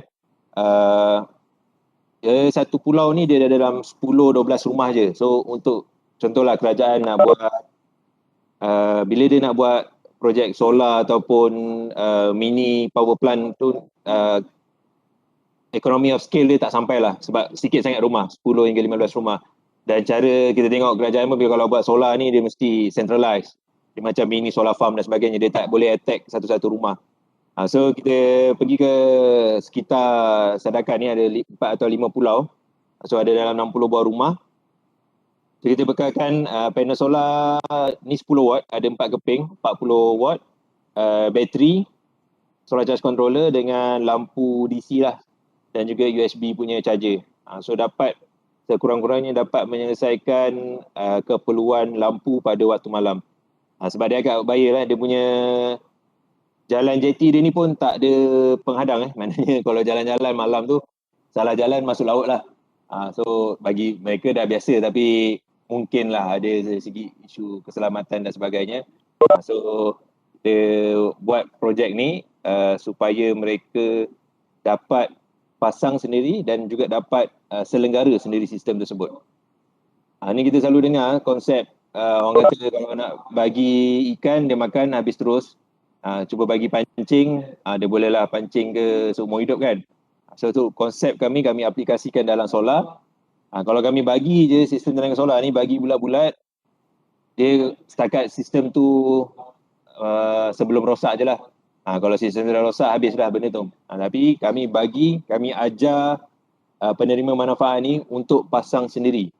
Katalah solar ni memang solar, saya cakap terus terang lah, kalau sistem yang kita bekal yang dapat bertahan setahun ke 2 tahun tu pun dah pencapaian besar lah. Sebab kita ada masalah dekat bateri ni. Seperti yang Dr. JJ bagi tahu, kos bateri ni memang orang kata tinggi lah. Okay. So kalau dapat diguna pakai selama setahun hingga 2 tahun tu dah kami dah berbesar hati lah. Dan ilmu yang kita tinggalkan tu mungkinlah dia nak besarkan ke, dia nak buat baru ke, itu lebih bermanfaat lah. Okay, ni kalau sebab masa agak terhad, kita ada contohlah video yang kita lakukan 3 pihak lah dengan Impact Malaysia, pelajar Politeknik Sultan Azlan Shah. Kita pergi ke Pos Titum untuk 60 buah rumah orang asli. Nanti saya akan kongsikan dengan sekretariat dari segi link dia dan sebagainya lah. Cuma kita nak kejar masa ni. Okay, tu yang tadi lebih kepada sosial lah. Sosial punya inisiatif untuk menyumbang dari segi dana tu, kami terpaksa lakukan projek komersial lah. Projek komersial kami hampir sama dengan projek sosial sebab kami fokus kepada sistem terasing. So ni antara contoh-contoh sistem yang mungkin tenaga solar ni untuk tuan-tuan perempuan nampak aplikasi dia selain daripada solar farm dan ataupun sistem bersambung grid lah. Okay, contoh di Kepulauan Mentawai, di sana ada dibina sebuah klinik untuk primary healthcare. Primary healthcare ni dia punya tahap untuk merawat tu sampai luka kecil lah. Dia tak adalah sampai boleh buat pembedahan ataupun menyambut bayi lahir. Tapi kalau setakat bagi Panadol, nak cek suhu, cek gula apa semua, boleh. Dan klinik tempat ni memang tak ada elektrik lah. So kami sampai ke sana. Uniknya untuk projek ni kami gunakan panel jenis fleksibel, thin film. Thin filmnya solar panel, dia ada jenis gulung, dia macam kapet sikit. So disebabkan logistiknya ni, bayanglah kami daripada Padang 3 jam naik bot besar, kemudian 3 jam lagi naik bot kecil. Kalau bawa panel sebesar-besar yang kaca gelas tu, tak tahulah pecah ke jatuh laut ke dan sebagainya. So kita bawa panel yang fleksibel lah, yang mudah dibawa. Okay. Kemudian kita ada untuk sistem rawatan air. Sistem rawatan air di Muazzam Shah, Pahang. So ada 5.2 kilowatt ni. Dekat dalam rumah, dalam bangunan ni, dia ada macam filter, penapisan air dan juga lampu UV lah. So maknanya dari segi rawatan air tu bukan kami buat, kami bekalkan tenaga untuk yang diperlukan untuk merawat air lah. So air mentah yang masuk ke dalam ni bila keluar dia akan jadi air bergrade untuk kegunaan isi rumah lah. Ada juga projek yang kita lakukan, air yang dikeluarkan tu dia bergrade minuman, maknanya boleh minum terus. Selalu tu projek KKM lah. Bila dibuat dalam klinik kesihatan yang dalam pedalaman, selalu dia akan minta grade air terus grade minuman lah, maknanya keluar-keluar paip boleh terus minum. So ni contoh kalau tak ada solar ni, kira nak pakai generator, dia ibarat orang kata trade lah. Bagi minyak dapat air lah. So kalau bila solar ni memang sangat efektif dan juga praktikal lah untuk projek sebegini. Right. Dan projek lain, ini yang bila saya cerita semua tu yang pedalaman. Ini tak pergi jauh lah. Ini di Dengkil. Okay, ada kita nampak semenjak COVID ni pun ada isu nampak macam jadi trend lah. Banyak pengguna-pengguna dia membeli tanah di sekitar lah, contoh macam KL ni pergi Ulu Langat, Batang Kali dan sebagainya, ingin bina rumah di sedikit pedalaman lah. Cuma isu-isu dekat sini selalunya voltage dia akan jatuh lah ataupun voltage tak cukup lah, itu alasan daripada pihak TNB. So untuk mendapatkan sambungan, TNB akan meminta mereka membina substation lah, yang mana kos dia sangat tinggi lah, 80,000, 100,000 dan sebagainya. Kemudian macam contoh rumah ni, dia rumah sewa 10 pintu, dia dah bina dah rumah ni, tapi bila nak dapatkan sambungan kira terbantut lah, sebab TNB kata request voltage di kawasan situ tak cukup, tak mencukupi. So kalau nak dapat juga sambungan kena buat substation, yang mana tuan rumah ni dah tak ada bajet dah lah untuk buat. So untuk menyelesaikan masalah tu lebih kepada dia pilih kepada solar. So rumah ni memang orang kata fully off grid lah. Dia tak jauh pun, kat Dengkil lah, dekat tepi Southville punya exit. Dia menggunakan solar sepenuhnya. Dan kita pergi ke kawasan Peranginan lah, perhentian island di Pulau Perhentian. Isu dia kat sini penggunaan genset lah. Ini dari segi konteks industri. Seperti yang kita tahu, kalau pelancong-pelancong ni, terutama daripada barat, dia bila melancong sekarang dia ada kesedaran hijau dia lah. Dia akan kira tau carbon footprint dia. So bila sayanglah kita punya pulau-pulau peranginan yang sangat-sangat cantik ni, tapi bila beroperasi menggunakan generator diesel, sangat-sangat tidak sesuai lah. So dia ada kemungkinan hilang tarikan di situ. Bila pelancong nak datang, dia tengok run by generator diesel. Kalau dia kira carbon footprint dia, masak dia kena tanam pokok balik apa semua. So ini salah satu dari segi kesedaran industri lah. Ada juga yang kita cuba nak solarkan di kepulauan. Bila kita sebut kita ada lakukan projek sosial dan sebagainya, agak menyedihkan lah. Yang contoh pemilik resort besar-besar ni, dia kata harap supaya kita tak bagi mereka harga, tak charge mereka harga yang tinggi. Sebab kami lakukan projek sosial. Dia takut duit yang dia bayar tu bukan buat projek dia, kita buat projek sosial. So itu antara realiti industri lah. Dari segi kita punya kesedaran sosial dengan kesedaran untuk alam sekitar tu, kalau kita sebut pasal resort yang besar terkenal pun yang sepatutnya mempromosikan alam sekitar yang cantik ni pun, kalau begitu kesedaran dia memang agak menyedihkan lah. Itu realiti kita industri lah di Malaysia ini. Okay, yang ni agak terbaru. Kita buat untuk CCTV lah. CCTV charging station yang ini relevan untuk konteks bandar lah. So semua boleh dikuasakan oleh tenaga solar. Sebab dari segi lokasi lah kita tak terikat kepada bekalan elektrik. Contoh yang lain kita ada yang selalu kami buat hentian bas, hentian taksi. Ada dulu kita pernah buat Uber punya kira hentian lah, dia pacak tu kalau orang datang situ dia berlampu. Tu contoh-contoh aplikasi dia lah. Alright, okay, daripada tu akhir sekali saya lajukan sikit daripada aktiviti kami ni, apa yang kami belajar. Yang pertama sekali, kami sentiasa tekankan transfer of knowledge tu. Okay? Tak guna sistem canggih ke, mahal ke, besar ke apa, kalau pengguna tu sendiri tak faham nak guna sistem tu, ataupun tak reti nak guna pakai, tak reti nak mendapatkan manfaat daripada sistem tu, memang rugi lah. Memang rugi. So memang kita kena utamakan, biarlah macam saya cakap tadi, sistem tenaga solar simple je, untuk lampu sebiji je. Tapi kalau dia tahu macam mana nak pakai, macam mana solar tu masuk, nak charge power bank dan sebagainya, sangat-sangat berguna lah dari segi ilmu tu. Ni belum kita cerita dari segi halangan bahasa, agama, politik, budaya dan sebagainya. Contoh macam kami pergi di Myanmar ni, 2015-16, masa tu tengah hot pasal Rohingya dan sebagainya. Kami sebagai Muslim pergi, ni saya tengok gambar dekat monasteri, dekat kira panggil kita Tokong lah. Sana dia panggil monasteri Buddha di sana. So dari segi kata jurang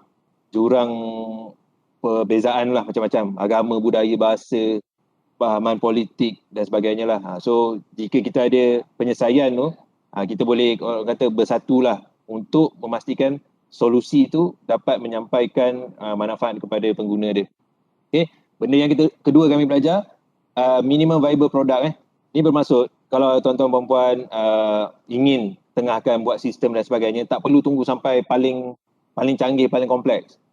Elok lah, contoh dalam ni memang sangat cantik lah. Contohlah, tuan nak buat kereta ke kan, tak perlu sampai benda tu kereta jadi kereta baru nak perkenalkan kepada masyarakat atau pasaran. Kalau ada jadi skateboard pun dah boleh tayar, dah boleh tolak, boleh bergerak pun pergi perkenalkan kepada pasaran atau masyarakat supaya kita dapatkan feedback. Dengan feedback itulah kita boleh buat versi-versi yang seterusnya. Jangan simpan. Ini mungkin dari segi research lah. Kalau institusi pendidikan terlampau terikat dengan research tu sendiri, yang mana feedback pasaran ataupun pengguna tu kurang mempengaruhi perjalanan research tu. So ini salah satu yang kami belajar. Seterusnya, innovation dan juga invention. Ini mudah ya. Inovasi lawan reka cipta. Inovasi lebih murah, mudah dan cepat. Kalau nak tunggu reka cipta. Contohlah, ada buat satu barang yang memerlukan box plastik. Dia punya box plastik. Tapi nak cipta, kalau nak reka cipta baru, nak kena, ni zaman belum ada 3D printing lah dulu, nak kena buat molding dan sebagainya, beratus ribu. Okay. Senang, pergi je kedai RM2, beli Tupperware, masukkan barang tu, janji boleh nampak rupa dia dulu supaya kita boleh test dulu. Sebab tu sentiasa pilih inovasi lebih daripada reka cipta. Right, yang keempat, hampir sama macam tadi, market driven, jangan terikat sangat dengan technological. Bila kita bersandarkan pada pasaran, permintaan, kita mungkin akan menggunakan teknologi sebab pasaran pun akan sentiasa minta teknologi yang terbaru. Tapi kalau kita terlampau ikut teknologi, mungkin kita akan tertinggal permintaan pasaran. Sebab teknologi sentiasa berubah. Tapi adakah pasaran ni bersedia untuk membayar lebih, paling mudah membayar lebih untuk teknologi yang baru ni? Itu pun perlu dititik beratkan. Okay. Ini mungkin lebih kaitan kepada pergerakan industri itu sendirilah. Setiap satu benda yang dilakukan tu perlu ada cerita dia lah, kena ada story dia. Macam kami punya brand Sangklok Solar, kami sentiasa beritahulah objektif kami dua. Satu, untuk berkembang sebagai bisnes, dan kedua, kami nak capai jumlah penerima manfaat bagi masyarakat yang tanpa akses pada elektrik ni lah. Itu kami punya brand punya story lah. So, kalau ibarat ada buat, contohlah, ini kalau cerita bisnes, kalau nak buat contoh inisiatif CSR dan sebagainya, story dia mesti kuat lah, cerita dia mesti kuat sebab orang keramaian baru mula boleh faham apabila ada cerita di sebalik dia lah. Okay, yang terakhir sekali, benda ni semua adalah endurance race. Kan, contoh macam Ironman, marathon dan sebagainya, dia bukannya sprint. So macam kami, mula-mula memang kami agak orang kata merangkak lah.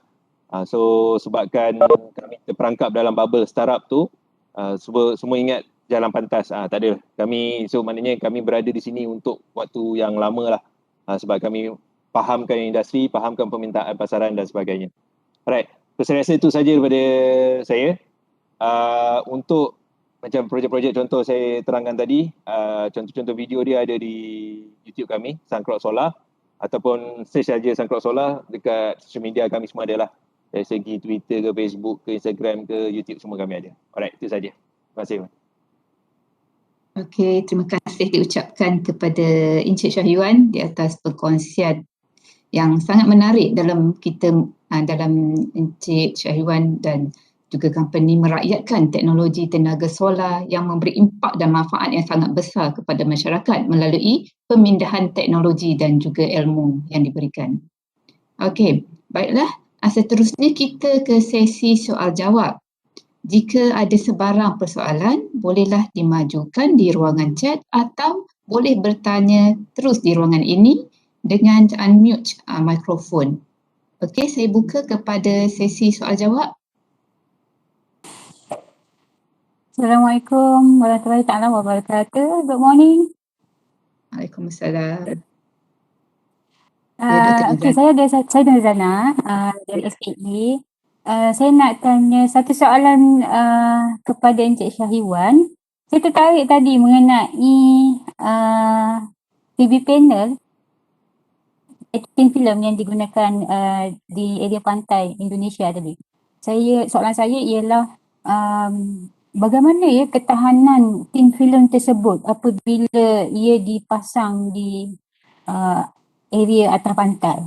Sebab before this saya kira macam banyak yang saya lihat monopoli, tapi tin film macam saya tak berapa perasan lah kita guna di atas ataupun di area pantai tu. Terima kasih. Baik. Terima kasih, Doktor. So saya jawab terus Ya, silakan. Alright, so yang tadi kita gunakan flexible thin film solar panel. Mungkin dalam gambar tu tak ada gambar kot. Nanti saya bagi link dia terus ke macam mana.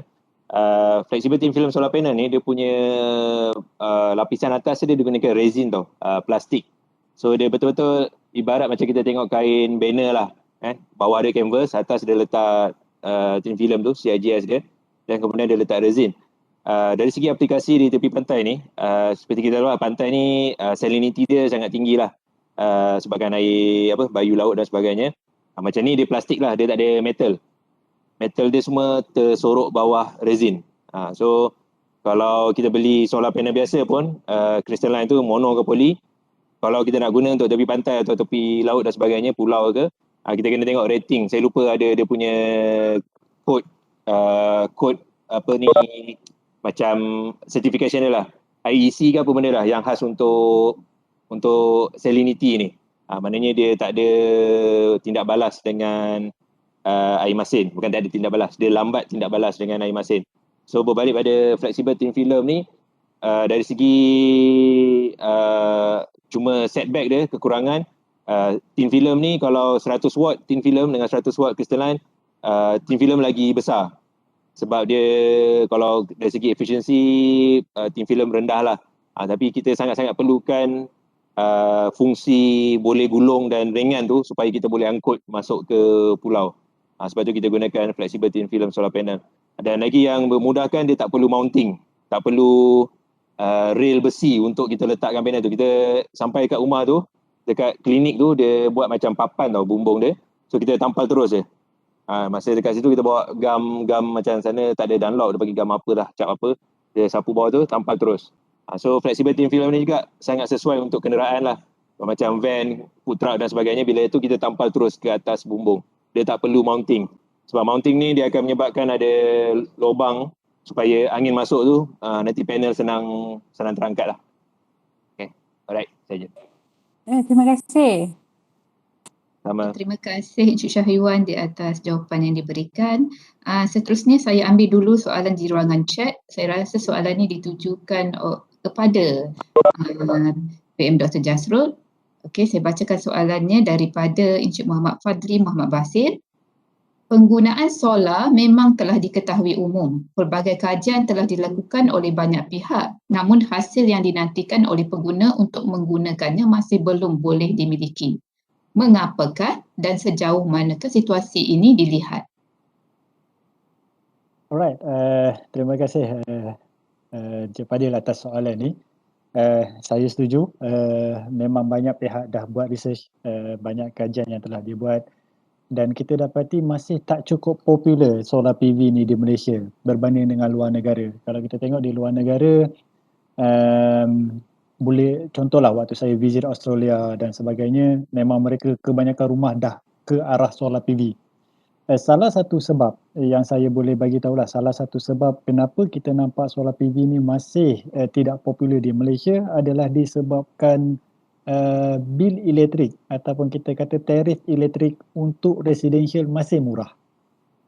Kalau Cik Fadil tengok kan, paling kenapa saya kata residential murah, kalau kita tengok contohlah yang paling baru ni, bila kita tengok ada kuatan NEM dan sebagainya, tak kisahlah NEM 1 ke NEM 2 ke NEM 3, industri umum je, contoh macam NEM 3 baru-baru ni, umum sahaja dalam tempoh sebulan habis kuota semua. Sedangkan residential umum lebih awal tapi pergerakan baru sekadar 20%, 30% daripada jumlah kuota. Kenapa industri lebih berminat? Salah satu sebabnya sebab tarif pada industri mahal. So, harga solar versus dengan harga bil elektrik tu, kalau kita kata cost of energy, dia lebih kurang macam setimpal. Which is harga solar sebenarnya untuk makluman dia lebih kurang 50 sen per kilowatt hour. Which is dah lebih kurang setimpal. Sebab tu masyarakat ataupun kita kata pengilang akan nampak ROI tu signifikan. Tapi kalau untuk kita residential, kenapa kurang popular disebabkan kalau kita perasan bil elektrik kita masih murah. Which is 200 kilowatt hour pertama baru 23 sen dan sebagainya. So bila kita nampak bil bulanan kita tu sebenarnya masih murah, dia menyebabkan kita nak invest solar pada harga permulaan tu kita nampak terlampau mahal. Tapi kalau betul-betul kita buat analisis, boleh pergilah. Saya ada buat beberapa YouTube channel juga berkaitan dengan solar ni dari segi kiraan cost benefit analisis dan sebagainya. Kalau pergi kepada long term, memang kita akan dapat sebenarnya buat masa ni murah. Betul, di Malaysia cost tu sedikit mahal, tetapi dari segi ROI tu masih murah. Sebab tu saya sendiri pun pasang dekat rumah saya solar untuk saya dapatkan penjimatan. Sebab bila saya buat analisis penuh, saya nampak ianya sebenarnya masih berbaloi untuk kita pasang solar. Tapi untuk menjawab soalan tadi, kenapa kita nampak penggunaannya masih tak popular? Yang pertama sebab initial cost dia tinggi. Rata-rata sekarang 1 kilowatt hour untuk 1 kilowatt peak untuk grid connected, harga dia lebih kurang RM4,000. So which is initial cost tu lah yang kita nampak agak tinggi. Dan yang kedua saya rasa sebab pendedahan, yang kedua disebabkan bil elektrik kita masih murah, tarif bil elektrik kita masih murah untuk residential, sebab tu kurang popular berbanding dengan komersial dan juga industrial. Dan yang ketiga sebab mungkin pendedahan tentang cost benefit analysis ni tidak cukup mendalam kepada rakyat Malaysia, menyebabkan mereka nampak mahal sangat kos awal, so mereka tak interested untuk pasang solar. Tapi kalau tanya dari segi the maturity ataupun how matured the technology, actually solar PV teknologi dia dah matured. Dah macam-macam teknologi yang very established, very stable yang kita boleh pakai. Itu je lah komen daripada saya. Okey, terima kasih PM Dr. Jasrul di atas jawapan yang diberikan. Okey, seterusnya saya buka dulu kepada ruangan jika ada sebarang persoalan daripada peserta. Boleh unmute dan bertanya. Ada tak? Saya rasa mungkin ada satu soalan PM Dr. Dajila. Mungkin yang ini boleh kepada di ruangan chat. Di ruangan chat kepada Syahwan kot. Soalan dia, apa halangan paling besar dalam pemasangan solar? Ya, soalan daripada Puan Masyitah binti Ahmad. Dipersilakan Encik Syahwan. Okay, bila sebut halangan ni besarlah konteks dia. Saya bagi dari segi perspektif kami lah sebagai pemasang juru pasang solar ni. Halangan kami yang pertama sekali untuk memastikan pengguna betul-betul faham apa yang dia nak. Okay. Selalu kita bila kami dah lakukan apa orang kata setiap bulan beratus-ratus call pertanyaan kan. So bila dia sebut, dia contohlah dia call, hello, saya nak solarkan aircon saya lah. So bila dia cakap nak solarkan aircon saya tu, kami dah tahu dah banyak lagi maklumat yang perlu kita bekalkan kepada pengguna ni supaya dia faham. Contohnya memang dia nampak rumah kan, rumah yang memang banyak pakai elektrik adalah aircon lah. Tapi kalau dia contoh dia pasang sistem grid tersambung, tak kisah pun dia pasang aircon ke, dia pasang mesin basuh ke, peti sejuk ke, elektrik tu masuk ke dalam rumah, kita tak tahu pun dia pergi ke mana, sebab dia akan bergabung dengan TMB dan sebagainya kan. So dia ibarat macam dia cakap, saya nak solarkan aircon saya je, yang lain tak apa, cuma yang aircon satu unit ni, kalau saya nak solarkan berapa ribu. So konteks kami dari segi pendidikan dan awareness tu sendirilah untuk pengguna. So kita kena terangkan, okey, tuan kalau rumah yang ada TMB ada dua option. Tuan boleh buat net energy metering boleh, kalau tuan nak buat hybrid pun boleh. Tapi kami nak tahu dulu tujuan tuan nak pasang solar ni untuk apa? Untuk jimat. Okay, jimat kat sini pun sangat subjektif pun. Kalau jimat katalah kita letak bayar RM100,000 untuk sistem. Okey, tapi dapat jimat RM1,000 saja setiap bulan. So adakah tu masih dikira jimat ataupun tak jimat? So sebab RM1,000 kalau dapat sebulan, 10 tahun baru, hampir 10 tahun baru dapat balik duit RM100,000 yang kita laburkan. Itu pun kita kena terangkan juga. Lepas tu kadang ada yang option lain, pengguna dia nak pasang solar ni sebab dia nak ada backup lah. Maknanya kalau contoh bekalan TMB apa-apa terganggu dan sebagainya, selalunya di tempat-tempat yang kawasan memang selalu terganggu lah, ataupun rumah dia ada something wrong dengan masalah bekalan ni, tu dia mungkin akan pasang. Tapi bila dari segi kami dah pergi nak pasang pula, contoh tempat off-grid, kami punya halangan kami logistik lah.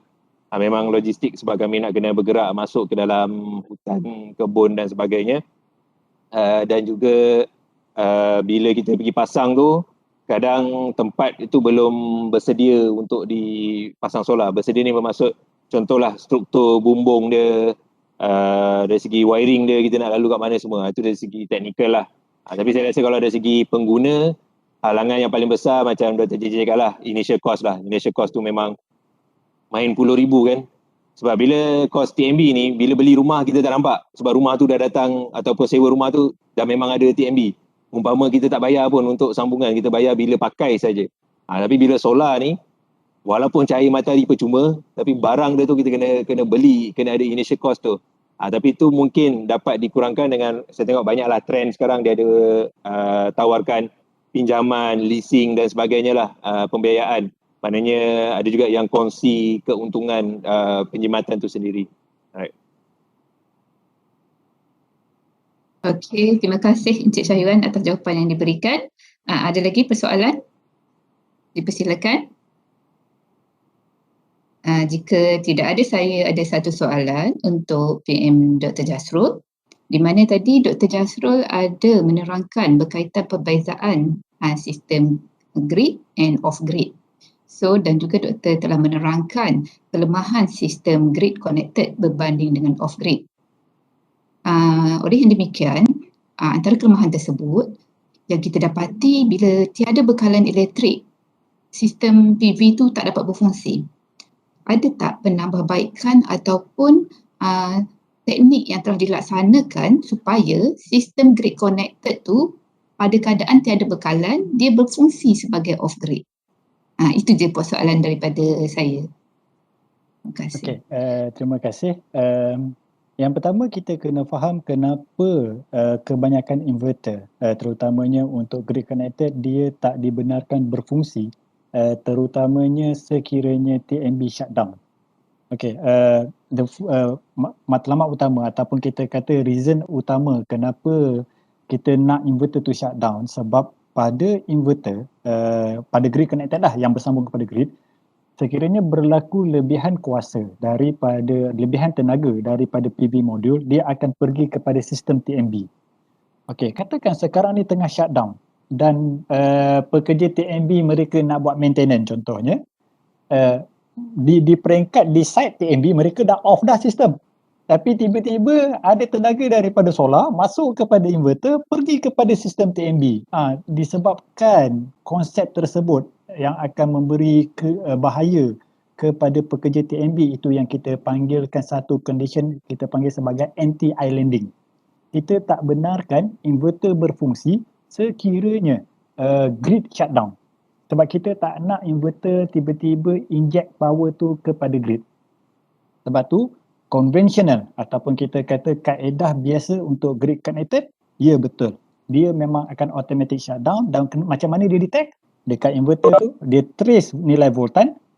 Once nilai voltan daripada TNB kosong, dia akan kosongkan juga keluaran dia. Itu kaedah macam mana inverter kita detect. Sebab kita tak nak, contoh ada 10 rumah, 10 inject kepada distribution line, elok-elok TNB tengah buat maintenance, habis dia kena electric shock. Okay, itu first reason. Kita kena faham kenapa solar bila TNB shutdown, dia akan shutdown automatic. Okay. Berbalik kepada soalan tadi, ada tak sistem yang kita benarkan supaya dia tak shutdown? Ada. Tapi sistem tersebut memerlukan bateri. Di situ kita dah tak panggil dia grid connected, kita dah panggil dia hybrid. Yang mana kita wujudkan bateri dan kita kena pastikan sistem kita itu akan disconnect. Maksudnya bila TNB shutdown, kita ada satu control system disconnect daripada sistem TNB langsung dan kita akan charge ke bateri sahaja. Dengan kata lain, penggunaan tu wujud pada sistem bateri sahaja. Dan ianya bukan, setahu saya ada beberapa inverter telah, beberapa supplier dah keluar sistem macam ni. Contohnya Huawei, SAJ, mereka dah ada dah skim macam tu. Tapi salah satu, kita kata bukanlah kelemahan, salah satu sistem yang mereka tengah wujudkan tu, mereka perlu ada wiring lain pula. Maksudnya ada spesifik load yang akan hidup walaupun sistem shutdown. Tapi macam mana sekalipun, memang kami pun ada satu projek yang kami buat di Hong Kong, di mana kami dah wujudkan sistem macam tu, kita wujudkan changeover dan sebagainya untuk pastikan bahawa takkan ada injected power kepada, takkan ada tenaga yang kita akan hantar ke TNB sekiranya TNB shutdown. So selagi mana kita mampu wujudkan skim tersebut, kita boleh pakai. Cuma additional cost lah, kita memerlukan bateri dan sebagainya, cost dia akan jadi melambung tinggi. In general memang tak ada, sebabnya in general kalau tanpa bateri memang tak boleh, tapi dengan adanya bateri ianya possible untuk kita bangunkan sistem tersebut, tapi kos akan jadi tinggi, ROI akan jadi makin panjang. Itu timbal balik yang pengguna kena terimalah. Sebab paling latest ada juga seorang yang tanya, sebab dia ingatkan bila kita ada PV modul, TNB shutdown, dia akan kekal hidup. Tak. Kalau TNB shutdown, dia akan off. Kalau kita nak yang 1 kilowatt RM4,000 tadi. Yang itu memang automatik dia akan off sebab dia tak ada bateri. Itu je Dr. Danila. Okey, terima kasih Dr. Jasrul. Jawapannya sangat jelas. Okey, seterusnya saya ada soalan lagi daripada TS Khairul Nizam untuk Encik Syahiwat berkaitan dengan berapakah kos yang diperlukan untuk pemasangan solar di sesebuah bangunan Mahat Tahfiz, iaitu bangunan 2 tingkat. Anggaran kos untuk Alright. pemasangan solar. Okey. Okey. Pertama sekali soalan ni memang orang kata open-ended lah. Sangat subjektif. Sebab macam kita tengok tadi macam Dr. JJ cakap, mula kita kena tengoklah load dia berapa banyak. Saya pun tak pasti Mahat Tahfiz kalau 2 tingkat ada apa isi barang elektrik dia dan sebagainya lah. Tapi kalau tanya saya untuk apa menjawab soalan ni, range kami selalu gunakan package lah. So paling asas tu dalam RM5,000 untuk lampu kipas yang sangat asas lah. Dia boleh diganda-gandakan besar sampai RM70,000-80,000 lah. Tu dah boleh masuk apa aircon ke peti sejuk, pump dan sebagainya lah. Tu dia punya apa skala dia lah. Tapi selalu kita kalau tengok kalau Mahat Tahfiz, kita kena tengok lah barang apa yang digunakan. Ada yang kami Mahat Tahfiz jenis pondok, lampu kipas je. Kipas pun kadang orang tak pakai. Tapi lebih dia nak benda-benda yang untuk kegunaan harian. Yang sangat penting yang selalu kita tak nampak, peti sejuk. Peti sejuk ni memang sangat diperlukan lah. Bukan jenis Tahfiz je, kampung asli pun kadang kita terlepas pandang lah. Peti sejuk ni memang sangat-sangat didambakan lah. Sebab dia memudahkan dari segi penggunaan makanan tu kan. Tapi bila kita cerita pasal peti sejuk ni, isu dia kadang kami sangat-sangat suka kalau dia belum beli lagi peti sejuk. So kita boleh cadangkan dia peti sejuk yang nak beli ni, yang jimat tenaga, yang 5 bintang dan sebagainya lah. So sama je approach kat kami. Kita akan attack load dulu, consumption dulu. Solar tu kita cerita last lah. Kita cakap dulu ada berapa lampu, berapa kipas. Kemudian kita akan tanya, okay, lampu ni nak pakai berapa jam tuan? Dia cakap 12 jam. Mesti kami tanya, kenapa nak pakai 12 jam? Kalau dah tidur tak boleh tutup ke lampu? Sampai macam tu lah. Mudahnya kami kena cakap, kami ni kat solar kena kedekut lah, kena berkira lah. Orang sebab solar yang kita dapat ni, dia meleleh-leleh tau. Dia bukan macam genset. Kalau genset 5 kilowatt, okey, tuang minyak confirm 5 kilowatt keluar. Tak ada, ni solar kita bermain dengan alam semula jadi. Matahari kalau ada lah, kalau tak ada mana boleh. Kita bukannya Tok Nujum, Tok Pekong nak panggil matahari keluar. So itu yang kita kena kira betul-betul, kita attack dekat load tu betul-betul, supaya solar yang kita buat tu dapat cover lah. Dan bila kita memang, walaupun saya cakap terus terang, kami sepatutnya jual solar lah. Tapi kalau kita tengok praktikal, kalau tempat ada TMB, memang kita kena buat pengiraan lebih sikit lah. Sebab benda tu, macam saya kata, kos TMB tu dah diserap. Kira kos solar ni dikira kos retrofit tau. Benda dah ada, tambah lagi. So kalau macam yang clear cut, contoh yang Mahat Tahfiz memang beroperasi di tempat yang tak ada TMB, pakai genset. Itu memang clear cut solar lebih jimat, lebih praktikal dari segi operasi. So itu kami punya pendekatan lah. Okey, terima kasih Encik Syahiwan. Lanjutan daripada soalan tersebut, saya ingin bertanya di mana apakah jangka hayat PV panel tersebut jika dipasang di sesebuah bangunan dan penggunaan asas seperti yang dinyatakan tadi, dan berapakah kos penyelenggaraan yang diperlukan? Okey, so untuk saya alright, so dari segi solar panel ni, jujur di Malaysia ni kita tengok panel baru kuat-kuat pun umur 9-10 tahun lah. Start daripada 2010-2011 pun ada yang mula menunjukkan, ini yang masa zaman mula-mula tahu FIT, Fit in Tarif, ada yang mula menunjukkan ragam dia lah. Mungkin cuaca Malaysia ni mungkin lah agak mencabar sebab kita ada hujan lebat, kita perubahan suhu kita terlampau drastik panas sampai tengah hari, lepas tu tiba-tiba hujan lebat. So perbezaan suhu tu mungkin ada solar panel yang tak sesuai lah. Tapi ini bukannya kajian ni baru cerita-cerita lah, cakap-cakap lah. So, semua solar panel ni, kalau dalam sistem tenaga solar, actually saya boleh cakap lah, solar panel ni ada, kalau kita beli yang betul lah, solar panel ni mungkin benda yang terakhir sekali lah yang kita risaukan lah. Cuma kalau nak maintain solar panel ni lebih pada pembersihan solar panel lah, 6 bulan sekali ke setahun sekali, bergantung pada lokasi. Contoh kalau tempat pasang solar panel tu dekat dengan kilang sawit, malam-malam dia lepaskan asap dia tu, ada banyak debu kan, so nanti banyak debu kat atas dia.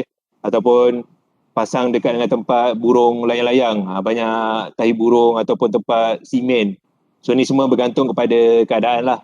Tapi bila setakat ni approach kita pasang solar panel, memang solar panel akan datang standard lah. Dia ada 2 warranty lah, product warranty dengan performance warranty. Solar panel yang brand besar ataupun tier 1 dan sebagainya memang datang untuk jangkaan kegunaan 20 tahun. So memang untuk 20 tahun. Cuma saya tak boleh cakap lah, saya sendiri pun tak ada pengalaman pakai sampai 20 tahun.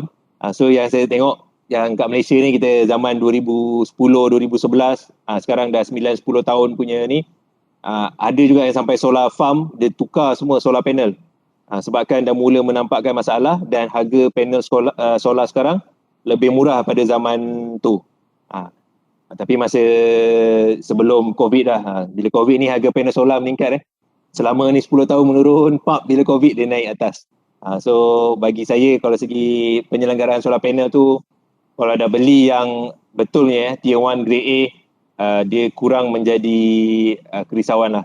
Kita lebih pada risaukan, contoh kalau macam kami, bateri, jangka hayat bateri dan juga inverter. Contoh macam inverter off grid, dia punya warranty bukannya macam grid connected tau. Grid connected 5 tahun, 10 tahun dia bagi. Kalau off grid setahun, 2 tahun je. 2 tahun paling kuat dia bagi. Sebab memang dia agak kompleks yang melibatkan bateri dan sebagainya. Dan jangka hayat bateri tu pun bergantung pada jenis bateri. Kalau kita pakai recycle acid ataupun sekarang agak popular kami pakai lithium iron phosphate, tu kalau 3-4 tahun pun kita dah bersyukur sangat lah. Kalau lead acid tu 2 tahun, kita dah setahun pun kita dah bersyukur sangat dapat pakai habis. Sebab kualiti bateri pun banyak isu sekarang. Kemudian sekarang kita pakai lithium iron phosphate, kalau kita dapat capai 3 hingga 4 tahun pun dah kira menepati kita punya penanda ras lah. Alright. Okey, terima kasih Encik Syahyuan di atas penjelasan tersebut. Kita buka lagi untuk soalan. Ada apa-apa lagi soalan untuk dikemukakan? Assalamualaikum. Waalaikumsalam. Ya, Dr. Nozana. Ya, saya ada satu lagi soalan lanjutan ekoran daripada penerangan tersebut, iaitu dari segi pemilihan inverter. Pada pendapat ataupun experience Encik Syahyuan kan, bila bagaimana memilih inverter yang sesuai untuk off-grid dan grid connected system tu? Terima kasih. Sama. Mungkin saya boleh komen yang untuk off-grid lah. Yang grid connected inverter dah tanya Dr. JJ lah. Alright, untuk sebab saya kami jarang pakai. Saya seumur sekali, pernah buat sekali 2 je projek grid connected. So off-grid kami pemilihan inverter, kami melalui proses yang sukar lah. Maknanya sebab kita cuba pelbagai pembekal. Off-grid ni dia tak sepopular grid connected tau. Grid connected brand besar-besar semua buat lah. Huawei ada, SMA lah, Fronius, brand-brand Eropah semua ada. Off-grid ni macam saya cakap lah, kami ni dianak tirikan. So brand-brand yang ada kami pakai setakat ni, ada MPP Solar daripada Taiwan. Itu pun dah sebelum ni kami dah tak pakai sangat. Sekarang kami lebih fokus kepada Growatt lah. GROWATT. So macam mana kami pilih inverter ni? Pertama sekali kita tengok dari segi user interface, macam mana user friendly. Off-grid punya inverter ni banyak OEM tau, daripada China lah. Tapi kadang dia punya bahasa pun bahasa Cina, kami pun tak reti nak tekan pilih setting dia. So itu kita kena jaga-jaga lah. Sebab apa kami pilih Growatt? Sebab Growatt dia ada buat inverter untuk grid connected. Walaupun dia daripada China, tapi dia ada buat untuk grid connected. Kira dia pakai software ataupun interface yang sama untuk inverter off grid. So lebih mudah difahami lah, lebih komersial lah. English pun kita boleh baca dengan lebih tepat. Kemudian dari segi yang kedua, after sales service. Bak warranty ni, tahulah kalau beli barang OEM dari China, bila nak ceritakan masalah tu pun dah menjadi satu masalah. Buatlah video lah, gambar lah, apa semua. Kadang dia tanya benda-benda yang simple kan. Kita cakap, kadang dia kata betul tak sambung bateri ni. Of course lah, kita dah check yang asas-asas ni dah peringkat kompleks, kita dah tak boleh selesaikan sebab kita tanya. Itu memang menjadi satu masalah lah. bukan saya sebut Grow Up pun mungkin ada masalah, tapi kita dah buat channel yang sesuai lah. Dan dari segi yang ketiga, kita ada sumber tempatan. Maknanya kita ada technician yang dalam Malaysia yang boleh buat kira peringkat pertama lah kalau perlu repair inverter dan sebagainya. So kita akan tanya dia, inverter ni dia boleh buat tak? So dia kata boleh, baru kita pakai. Sebab langkah kami pertama, kalau katalah ada masalah dengan inverter tu, kita nak hantar balik China, memang panjang cerita lah. So kita akan hantar dulu ke technician ni dulu. Dia akan tengok lah, ni boleh ni IGBT je rosak ke, MOSFET ke apa ke yang boleh simple-simple boleh pergi jalan pasar ganti je. Kalau kata tak boleh, ini dah melibatkan motherboard dia ataupun software. So itu barulah kita berurusan dengan luar lah. Tapi secara kasarnya berdasarkan pengalaman lah. Sebab bila kita bagi tu, warranty pun actually walaupun warranty manufacturing, pengguna cari kami. Kan? So they call, kita kena tahulah barang tu boleh pakai ke tak boleh pakai. Alright, so untuk grid connected, I think Dr. JJ lah boleh explain. Okay, saya rasa lebih kurang je. Tapi betul lah macam Syaiwan bagi tahu tadi, untuk grid connected, kita memang dah ada banyak establish punya apa kita kata jenama lah, contoh macam Huawei dan sebagainya. Dan yang latest yang saya tahu, SAJ dan juga Huawei lah, mereka dah mula bergerak kepada hybrid type, which is yang PM Dr. Dalila tanya tadi. Katakan kalau TNB off, dia takkan off, dia tetap supply sebahagian daripada tenaga tu kepada sebahagian load. Tapi saya nak tambah je sikit daripada jawapan Cik Syaiwan tadi. Saya setuju, memang off-grid inverter sangat dianaktirikan sebab penggunaan dia tak banyak. Dan satu lagi saya perasan kelemahan off-grid inverter adalah dari segi, bukan off-grid, dua-dua. Kelemahan grid dan juga off-grid inverter, teknologi inverter jauh lebih perlahan berbanding teknologi PV modul. PV modul laju. Hari ini kita tahu biasa orang pakai 300 watt. Elok tahun depan orang dah mula pakai 400 watt. Sekarang ni orang dah mula pakai 530 watt sekeping. Malah ada yang dah sampai 525, ada factory design saya buat 525 watt sekeping panel. Watt ni, maksudnya satu panel ni, dia akan ada kaitan voltage, current dan juga power. Secara tak langsung, inverter ni perlahan dia punya perkembangan. PV modul sangat laju. So, matching antara PV modul dan inverter tu jadi problem. So, banyak inverter, terutamanya kalau off-grid lah, dia tak boleh pakai PV modul yang baru-baru ni. Dia kena pakai PV modul 160 watt yang 3 tahun lepas. 100 watt, itu antara kelemahan yang dihadapi. Termasuk juga dengan grid connected pun sama, yang mana sesetengah brand mereka agak perlahan pengeluaran inverter menyebabkan PV modul unmatched.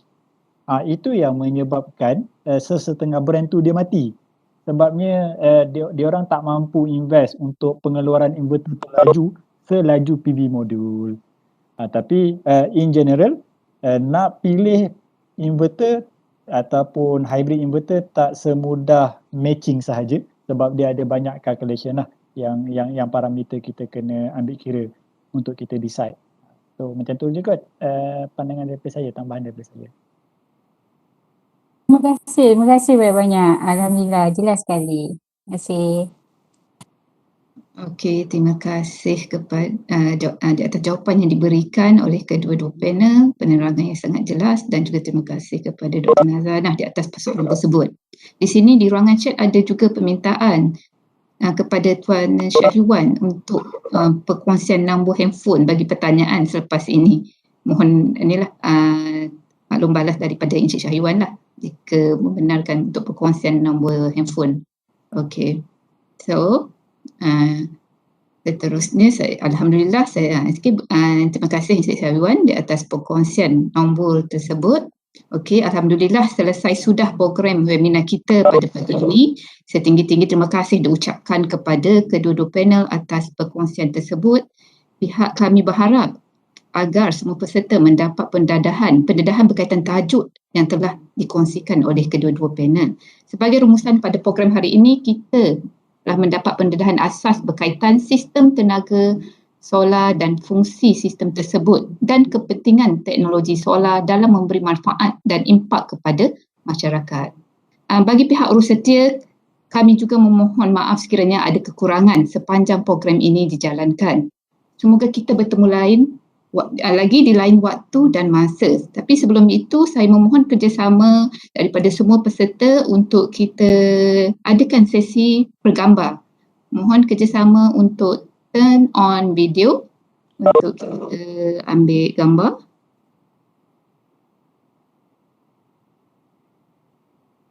Okey, boleh turn on.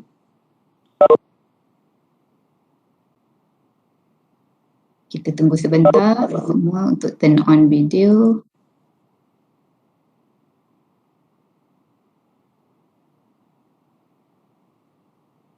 Okey, ada yang nak on lagi. Kita akan ambil gambar ikut page sebab ramai di sini.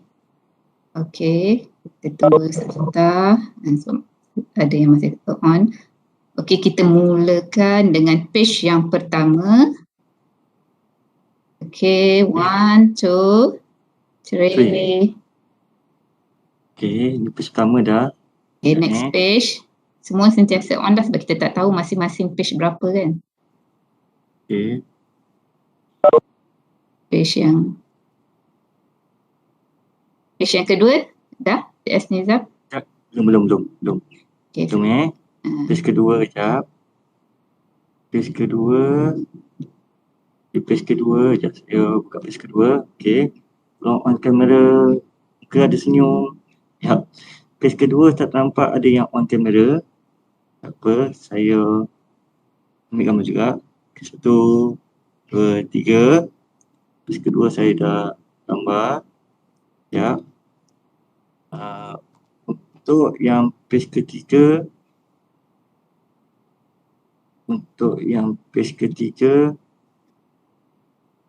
Ya, page ketiga.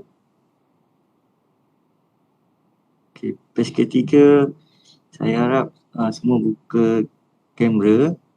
Yang tak ada webcam pun tak apa. Kita ambil gambar nama je. Gambar nama. Okey, boleh. Okey, saya dah ambil page nombor 3. Kejap. Saya save dulu. Okey. Dan mungkin ada page yang terakhir kot. Saya rasa. Kejap. Page keempat. Saya rasa page terakhir. Dah tak ada. Itu saja. Itu saja. Okey, terima kasih kepada semua. Assalamualaikum warahmatullahi wabarakatuh. Semoga berjumpa lagi di sesi yang akan datang. InsyaAllah. Terima kasih.